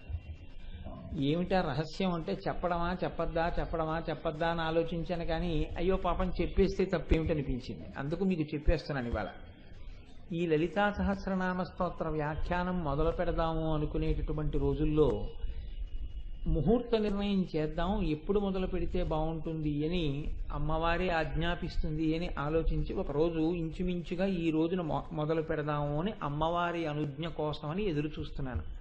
తల్లి నీ అనుజ్ఞ కనపడాలి, కనపడితే ఆ రోజున మొదలు పెట్టడానికి చెప్తాను గోపాలకృష్ణ గారికి అని అనుకున్నాను. నాకు డాక్టర్ జగదీశ్వరి గారు ఫోన్ చేశారు. కోటేశ్వరారు అమెరికా నుంచి మా చెల్లెలు ఎవరో నాకు జ్ఞాపకం లేదు కానీ ఆవిడ వారి దేహబంధువు వచ్చారు, మిమ్మల్ని చూడాలనుకుంటున్నారు, ఒక్కసారి ఇవాళ సాయంకాలం మీ ఇంటికి రావా అని అడిగారు. మరి రండి, తప్పకుండా ఖాళీగానే ఉన్నాను, పర్వాలేదు రండి అన్నాను. వారు వచ్చారు. ఆవిడ ఒక ఎర్రటి బట్టలో కట్టి నాకు తీసుకొచ్చి, ఇది మీకోసమే తీసుకొచ్చానండి అన్నారు. అంటే నేను అనుకున్నాను ఏవో డ్రై ఫ్రూట్స్ ఇలాంటివి ఏవో తీసుకొస్తుంటారు ఇంటికి వచ్చిన వాళ్ళు, ఏదో బాగుండదు వాడి దగ్గర గుట్టినే పెడితేనే, అందుకని అది తీసి పక్కన పెట్టాను. ఆవిడ డాక్టర్ గారు కూడా ఉన్నారు. ఆవిడ కాసేపు ఆగి అదేమిటో చూడండి అన్నారు. నేను తీసి చూస్తే నేను ఆశ్చర్యపోయిన సందర్భం ఏంటంటే, లలితాపరాభట్టారిక స్వరూపం యజ్ఞగుండంలోంచి ఆవిర్భవించడం ఎలా వచ్చిందో అలాగే నేపాల్ దగ్గర ప్రవహించేటటువంటి ఒక నదిలో ఒకానొక గొప్ప స్ఫటికం ఒకటి దొరికింది. అది అద్భుతమైనటువంటి స్ఫటికం. ఆ స్ఫటికాన్ని శివలింగం కదండి, శివలింగం కింద చెక్కాలి. స్ఫటికాన్ని శివలింగం కింద మార్చాలి అంటే అంత తేలికైన విషయం కాదు. ఏమాత్రమైన తేడా వచ్చిందో భిన్నమైపోతుంది. కాబట్టి దాన్ని బాగా చెక్కగలిగినటువంటి వారెవరు అని ఆలోచించి దాని మీద శ్రీచక్రం కూడా వెయ్యాలని దాన్ని చైనా పంపించారు. అక్కడ ఎవరో చాలా గొప్ప నైపుణ్యం ఉన్నవారు ఉన్నారు అంటే అది నేపాల్ నుంచి చైనా వెళ్ళింది. చైనాలో అక్కడ ఒక శివలింగం కింద, స్ఫటిక శివలింగం కింద మార్చి దాని మీద శ్రీచక్రం వేశారు. ఇప్పుడు అది శివశక్తుల సమ్మేళనమైంది. అది అక్కడి నుంచి బయలుదేరి అమెరికాలో అమ్మవారి యొక్క గొప్ప ఉపాసకుడు మహాభక్తుడైనటువంటి ఒక స్వామివారి చేత పూజింపబడడానికి అక్కడి నుంచి అది అమెరికా వెళ్ళింది. అమెరికాలో ఆయన యొక్క మఠంలో పెట్టి ఆయన చాలా కాలం దాన్ని అర్చన చేశారు. అర్చన చేసిన తర్వాత మరి ఆయనకి ఎందుకు అనిపించిందో తెలియదు, అమ్మా ఇండియాలో ఆంధ్రదేశంలో కాకినాడలో కోటేశ్వరరావు అనబడేటటువంటి వ్యక్తి లలితా సహస్రనామం మీద ఉపన్యాసాలు చెప్దాం అనుకుంటున్నాడు, మీరు దీన్ని పట్టుకెళ్ళి ఆయనకు అందజేయండి అని ఆయన అమెరికా నుంచి దాన్ని ఇండియా పంపించారు. పంపిస్తే డాక్టర్ జగదీశ్వరి గారి చెల్లెలు గారు దాన్ని ఎర్రటి బట్టలో మూట కట్టి తెచ్చి నాకు బహూకరించారు. మీరు నమ్మండి నమ్మపోండి, ఇట్స్ సో హ్యాపెండ్ అంటారే ఇంగ్లీష్లో, అలాగా నేను దాన్ని నా పూజా మందిరంలో పెట్టుకుందాం అనుకున్నాను. ఇంత తిరిగి వచ్చింది అమ్మవారు, అందులో స్ఫాటిక లింగం శ్రీచక్రంతో ఉంది, మనం ఆరాధన చేద్దామా అనుకున్నాను. రాత్రి పడుకుంటే నాకు ఒక కల వచ్చింది. నేను నీ ఒక్కడి గురించి రాలేదు, ఇక్కడ నీ ఇంట్లో ఉండి నీతో పూజ స్వీకరిద్దామని రాలేదు. ఎక్కడ లలితా సహస్రం జరుగుతోందో అక్కడ నేను ఉండాలనుకుంటున్నాను. అందుకని నువ్వు ఎక్కడ చెప్దామనుకుంటున్నావో అక్కడికి నన్ను వైదికంగా తీసుకెళ్లి దేవాలయానికి అప్పచెప్పు అని. నేను మరునాడు తెల్లవారకట్ట లేచి తలస్నానం చేసి మా దొరగారికి చెప్పి ఇద్దరం వైదికంగా ఉత్తరీయాలు వేసుకుని కారులో తీసుకొచ్చి ఇక్కడే గోపాలకృష్ణ గారు పట్టుపంచె కట్టుకుని ఉత్తరీయం వేసుకుని నా దగ్గర దాన్ని అందుకున్నారు. అది ఆనాటి నుంచి ఈనాటి వరకు కూడా ఇక్కడే దేవాలయంలో ఆరాధన అందుకుంటోంది. ఎలాగో నేను ఈ మాట అన్నాను కాబట్టి, రేపు శుక్రవారం కాబట్టి, ఇవాళ పరమాచార్య స్వామి గారు వచ్చారు కాబట్టి, రేపు గోపాలకృష్ణ గారు మనం వీళ్ళకి దర్శనానికి దాన్ని బయట ఏర్పాటు చెయ్యండి, వాళ్ళు అలా దూరం నుంచి దర్శనం చేసుకుని పెడతారు. ఒక్కసారి రేపు శుక్రవారం కాబట్టి రేపు మీ అందరూ దర్శనం చేసుకోవడానికి దాన్ని అయ్యప్ప స్వామి గుడిలో ఆరాధన అందుకుంటోంది. అది ఇప్పటికీ దాన్ని రేపు బయటికి తీసుకొచ్చి ముట్టుకోవడం కుదరదు ఎవ్వరికీ, దాన్ని ఒక వేదిక మీద ఉంచుతారు. ఇవాళ పరమాచార్య స్వామి దర్శనం చేసుకుందరు కానీ రేపు మీ అందరూ ఆ స్ఫాటిక శివలింగం మీద శ్రీచక్రం ఉన్న అపురూపమూర్తిని ప్రపంచ ప్రదక్షిణం చేసి వచ్చింది. రేపు ఆ అమ్మవారిని, ఆ శివస్వరూపాన్ని మీరు దర్శనం చేసుకుందరు కానీ. కాబట్టి నాకు తృప్తి ఏంటంటే, నాకేమొచ్చు అన్నది పక్కన పెట్టేయండి, నాకేమీ రాదు అని నేనే చెప్తాను. ఇంకోళ్ళు చెప్పక్కర్లేదు కోటేశ్వరానికి ఏం రాదని. నాకు వచ్చని నేను అంటే కదా ఇంకోటి నాకు రాదనడానికి. నాకే రాదని నేనే చెప్పినప్పుడు ఈ రాదని చెప్పడానికి ఇంకోటి కూడా ఎందుకు, దానికి ఇంకోటి అక్కర్లేదు, నేనే చెప్తాను నాకేం రాదని. నాకేం రాదు అని చెప్పి నేను కూర్చుంటే ఆ తల్లి అనుగ్రహం చూడండి ఎన్ని భౌభంగిమల ఆ తల్లి ఆదరిస్తోందో. దీనికి అంతటికీ కారణం నేను కాదు, ఎవరు కాదు, మీ అందరి భక్తి. కాబట్టి రేపు శుక్రవారం అత్యద్భుతమైనటువంటి రోజు, మాఘమాసంలో వచ్చినటువంటి కృష్ణపక్షంలో బహుశः ఇదే చిట్ట చివరి శుక్రవారం అవుతుందేమో, ఎందుకంటే అమావాస్య వచ్చేస్తుంది ఇంకా మళ్ళీ వచ్చే శుక్రవారానికి. అందుకని మీరు రేపు సాయంకాలం ఈ ప్రవచనం అయిపోయిన తర్వాత రేపు ఒక్కరోజు పెడదామండి, ఇంకా తర్వాత వద్దు. శుక్రవారం కాబట్టి రేపు ఒక్కరోజే దర్శనం ఇద్దాం. రేపు ఒక్కరోజు మీరందరూ కూడా ఆ శ్రీచక్రంతో కూడినటువంటి స్ఫాటిక లింగ దర్శనం చేసుకోవచ్చు. ఎలాగో ప్రస్తావన వచ్చింది కదా అని ఇన్నాళ్ళు దాచుకున్న రహస్యాన్ని మీ ముందు బయటికి వెళ్ళగక్కేశాను ఇవాళ. లలితా సహస్రనామ స్తోత్రంలో అమ్మవారిని కీర్తిస్తూ వసిన్యాది దేవతలు అంటారు ఆ తల్లిని హరనేత్రాగ్ని సందగ్ధ కామ సంజీవనౌషధి అని పిలిచారు. ఇది చాలా గొప్ప నామం. అంటే ఏ నామానికి ఆ నామమే చాలా గొప్ప. కానీ ఇందులో మీరు గమనించవలసినటువంటి చాలా రహస్యాన్ని దాచారు. హర అన్న శబ్దం వేశారు, శివ అన్న శబ్దం వేయలేదు. హరుడొకడు శివుడొకడు ఉంటాడా అంటే హరుడొకడు శివుడొకడు కాడు, అన్నీ ఆయనే అయి ఉంటాడు. ఆయన చేసేటటువంటి పనిని బట్టి గౌణము నామం అంటే ఆ గుణము, అప్పుడు ఆయన చూపించిన విభూతిని బట్టి ఆ నామం వస్తుంది. హర అన్న శబ్దం వేయడానికి 3 కారణాలు చెప్తారు. హర అన్న పేరు ఎందుకు వాడతారు అంటే, ఒకటిది ఈ మహాప్రళయం వచ్చినప్పుడు అన్ని లోకాలని తనలోకి తీసుకునేటటువంటి లక్షణం ఉన్నవాడెవరో ఆయన్ని హర అని పిలుస్తారు. రెండోది, ఎవరికి అమ్మవారి అనుగ్రహం ఉంటుందో, అమ్మవారు మాయా అన్న అవనిక పైకి ఎత్తేస్తుందో అటువంటి వాడు జ్ఞానము కలిగి ఆయనలోకి చేరిపోతాడు. చేరిపోయి సదాశివుడవుతాడు. అదే నిన్నటి రోజున మీకు చెప్పాను నేను. ఒక భగవాన్ రమణులు, ఒక రామకృష్ణ పరమహంస, ఒక చంద్రశేఖరేంద్ర సరస్వతి స్వామి, ఒక చంద్రశేఖరేంద్ర భారతీ స్వామి, ఇటువంటి మహాపురుషులందరూ పొందినటువంటి స్థితి అదే. కాబట్టి ఎవరికి అమ్మవారి అనుగ్రహం కలుగుతుందో వారికి మాయ తొలగి వారు జ్ఞానమును పొంది వారు పునరావృత్తి రహిత శాశ్వత శివ సాయుధ్య స్థితి కొరకు ఈశ్వరుడి యందు లీనమైపోతారు.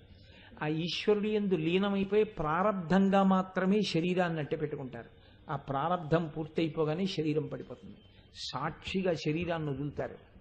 అలా మోక్షం ఇచ్చేటటువంటి వాడెవరో ఆయనకి హర అని పేరు. మూడవ కారణం, హర అంటే భక్తులు ఆర్తితో ప్రార్థన చేస్తే, ఈశ్వరుడు ఉన్నాడు అని నమ్మి ప్రార్థన చేస్తే వాళ్ళ యొక్క బాధలను నివారించగలిగినటువంటి వాడు కాబట్టి హర అని పేరు. చిత్రం ఏమిటో తెలుసా అండి, నిన్నటి రోజునే మీతో నేను ప్రస్తావన చేశాను. కామేశ్వరాస్త్ర నిర్దగ్ధ సభండాసుర శూన్యక అన్న నామం గురించి. ఎవరి మీద కామేశ్వరాస్త్రం పడుతుందో, అంటే కామేశ్వరాస్త్రం పడ్డం అంటే ఆంతరముగా ఎవరు జ్ఞానములు పొందుతారో, ఎవరు జీవలక్షణమును విడిచిపెట్టి జీవబ్రహ్మైక్య సిద్ధితో నేను బ్రహ్మము అన్న ఎరుకలోకి వచ్చి అనుభవాన్ని పొందుతారో వారు సదాశివుడై ఉంటారు. భక్తుల యొక్క ఆర్తిని హరించడము అంటే అది కేవలము త్రిశూలం పట్టుకుని పరమశివుడే ఉండాలని మీరు అనుకోకండి. ఆ స్థాయిని పొందినటువంటి వారు కూడా అలా అనుగ్రహిస్తారు, వారు సదాశివుడే అనుగ్రహిస్తారు. నాకు ఈ మాట చెప్తున్నప్పుడు ఒక విషయం స్ఫురణలోకి వస్తోంది. శృంగగిరి పీఠానికి ఆధిపత్యం వహించినటువంటి మహాపురుషులలో చంద్రశేఖరేంద్ర భారతి ఒకరు. కంచికి ఏకకాలంలో చంద్రశేఖరేంద్ర సరస్వతి, శృంగగిరిలో చంద్రశేఖరేంద్ర భారతి, అటు తిరువన్నామలైలో భగవాన్ రమణ మహర్షి, ముగ్గురు ఏకకాలమునందు శరీరంతో ఉన్నారు. ఆ చంద్రశేఖరేంద్ర భారతీ స్వామి వారు చేసేటటువంటి చంద్రమౌళీశ్వర ఆరాధన చూడడం కోసమని ఒక ఊరు నుంచి కొంతమంది ఆడవాళ్లు బయలుదేరి వెడుతున్నారు.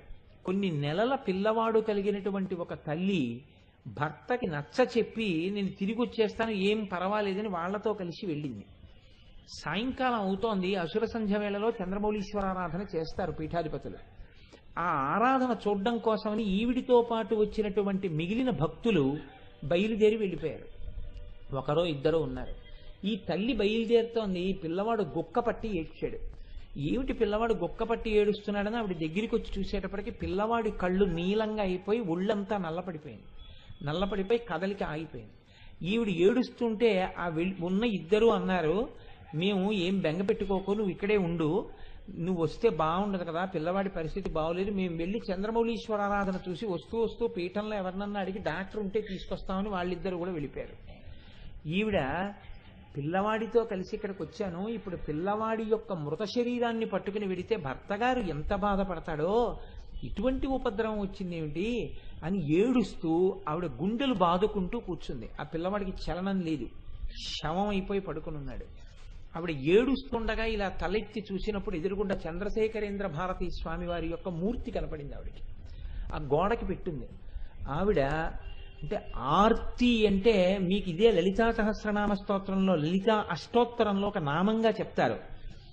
ఎవరికైతే ఆర్తి ఉందో అటు చంద్రశేఖర భక్తార్తి భంజనాయై నమో నమః, చంద్రశేఖరుని యొక్క భక్తుల ఆర్తిని భంజిస్తుంది, ఆవిడ పోగొడుతుంది. ఆవిడ స్వామి మీరు చేసే చంద్రమౌళీశ్వర ఆరాధన చూడ్డానికి వచ్చాను, అందరూ ఆరాధన చూడ్డానికి వెళ్ళారు, నేను ఇలా అయిపోయాను అని ఆవిడ ఇంకా ఉద్వేగంతో ఎవ్వరూ లేరు, చీకటి పడిపోయింది.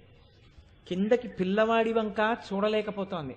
ఆయన వంకే చూస్తూ ఇలా పిల్లవాడి శరీరం వంక చూడటం ఇష్టం లేక, ఆ కొయ్యబారిపోతున్న శరీరాన్ని చూడలేక ఆయన్నే చూస్తూ తన గోడంతా ఆవిడికి తెలియకుండానే ఆయనకి చెప్పుకుంటూ ఏడుస్తోంది.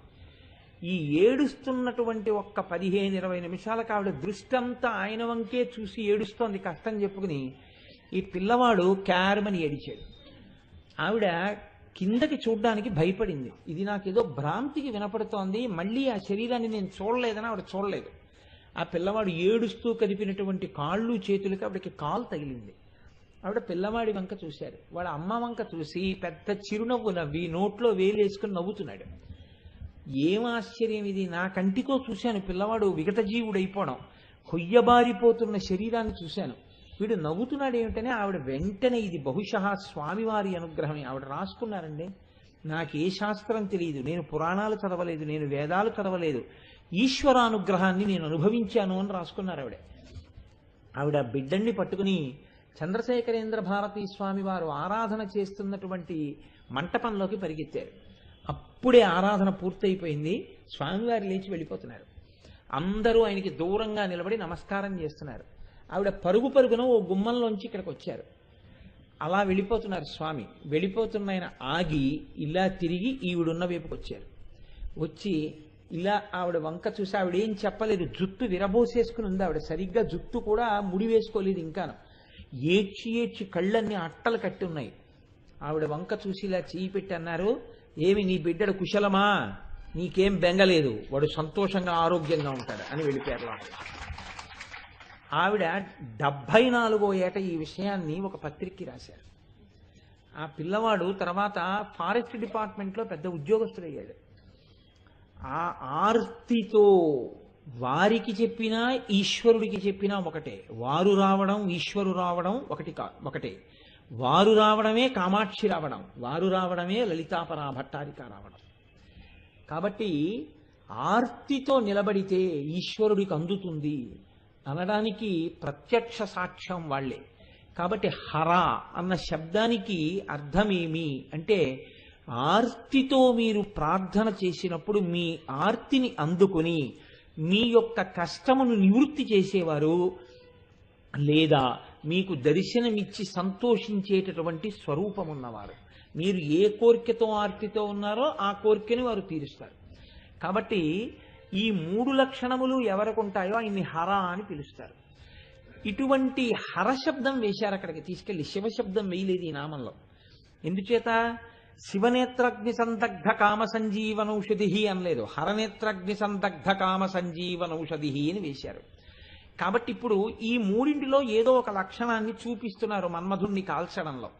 హరనేత్రాగ్ని అంటే హరుని యొక్క 3వ కంటిలోంచి వచ్చినటువంటి అగ్నిహోత్రము చేత సందగ్ధ బాగా కాల్చివేయబడినటువంటి కాముడంటే మన్మధుని యొక్క శరీరమును మళ్లీ బతికించినటువంటి ఔషధి అమ్మవారు అని ఆ నామానికి అర్థం.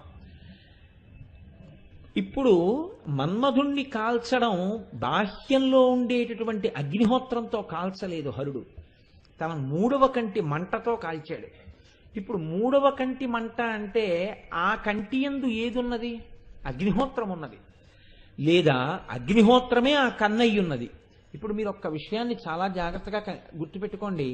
మహాదేవుడిని ఎందుకు పిలుస్తారో తెలుసా అండి? ఆయన్ని 3వ కన్నున్నవాడు కాబట్టి ఆయనకి మహాదేవుడని పేరు, ఆయనకి మహేశ్వరుడు అని పేరు. తం ఈశ్వరాణం పరమం మహేశ్వరం తం దేవతానాం పరమంచ దైవతం అని కీర్తిస్తుంది లింగపురాణం. ఆయన దేవతా సార్వభౌముడు. దేవతలు కూడా ఆయన్ని ఆరాధన చేస్తారు. అందుకే శ్రీశైలే స్వర్ణశృంగే మణిగణరచితే కల్పవృక్షాళిశీతే స్ఫీతే సవర్ణ రత్న స్ఫురిత నవగృహే దివ్యపీఠే శుభార్హ్యే ఆసీన సోమచూఢ సకరుణనయన సంగన స్మేర వక్ర శంభుశ్రీ భ్రమరీశ ప్రకటిత విభవో దేవతా సార్వభౌమ అంటారు.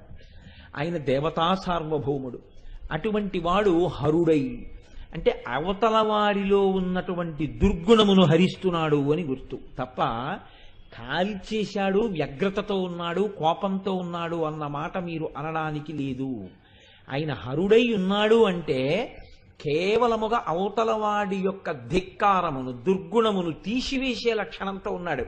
శిక్ష వేస్తున్నాడు తప్ప ఆయన క్రోధమునకు వశుడైన వాడు కాడు. ఇది మీరు గుర్తుపెట్టుకోవాలి. చాలా మంది ఏ భావనతో ఉంటారంటే, తన మీద మన్మథ బాణం వేశాడు కాబట్టి కోపం వచ్చేసి 3వ కన్ను తెరిచేశాడు అంటారు. అలా నిజంగా కోపం వచ్చేసి 3వ కన్ను తెరిచేశాడు అనుకోండి, మన్మధుడు ఆయన మీద ఒక్క మన్మథ బాణమే వేశాడండి. అసలు మనం భగవంతుడి యొక్క అస్తిత్వాన్ని నింద చేస్తూ మనం ఇన్ని తప్పుడు పనులు చేస్తున్నాం. మరి మన మీద ఎన్నిసార్లు తెరవాలి 3వ కన్ను? ఒక్కసారి మన్మధుడి మీద 3వ కన్ను తెరవడం తప్ప ఇంకెప్పుడైనా 3వ కన్ను తెరిచినట్టుగా మీకు పౌరాణిక ప్రమాణం ఉందా? ఎక్కడా లేదు. మరి అటువంటప్పుడు ఒక్క మన్మధుడి మీద 3వ కన్ను తెరిచాడు అంటే ఆయన హరశబ్దం వేసి చెప్తున్నారు వసిన్యాది దేవతలు. ఆయన హరిస్తున్నాడు మన్మధుడిలో ఉన్న ఒక గుణాన్ని. ఏ గుణాన్ని హరిస్తున్నాడు అంటే దర్పం. మన్మధుడికి ఉన్నది ఏమిటంటే దర్పం. కందర్ప దర్పహ రసుందర దివ్యమూర్తే కాంతా కుశాంబురుహ కుట్మలలోల దృష్టే కళ్యాణ నిర్మల గుణాకర దివ్య కీర్తే శ్రీశైలశేఖర విభో తవ సుప్రభాతం అంటాం. ఆ శ్లోకం ఒకటి చాలా మంది దాన్ని కొంచెం దోషభూయిష్టంగా అర్థం చేసుకుంటుంటారు. ఆ శ్లోకం చెప్పినప్పుడు కందర్ప దర్ప హర సుందర దివ్యమూర్తి. కందర్పుడు అంటే మన్మధుడు. నా అంత అందగాడు లేడు, నా అంత గొప్పగా ఎవ్వన్నైనా నా బాణములకు వశం చెయ్యగలిగినంత శక్తివంతుడు లేడు. మిగిలిన వాళ్ళ బాణాలు పడితే శరీరం పోతుంది, ఈయన బాణం పడితే శీలమే పోతుంది. ఒక్కొక్కసారి అలా పడిపోతాయి ఆ బాణాలు. అందుకే కామాతురాణం నభయం నలజ్జ, ఆ స్థితికి తీసుకెళ్ళిపోతాయి ఆ బాణాలు. కాబట్టి అటువంటి మన్మధుడు ఎంత దర్పమున్నవాడో అందగాడినని, ఆయన అందగాడనేటటువంటి అహంకారం ఆయనకుంటే ఆ అహంకారం పోగొట్టగలిగినంత అందగాడు వెంకటేశ్వర స్వామి. కందర్ప దర్ప హరసుందర దివ్యమూర్తే కాంతాకుచాంబురుహ కొట్మల లోల దృష్టి. స్త్రీల యొక్క స్తనాగ్రములను చూస్తూ ఉంటాడు అని దాని అర్థం. నిజంగా వెంకటేశ్వర స్వామి గారికి అదే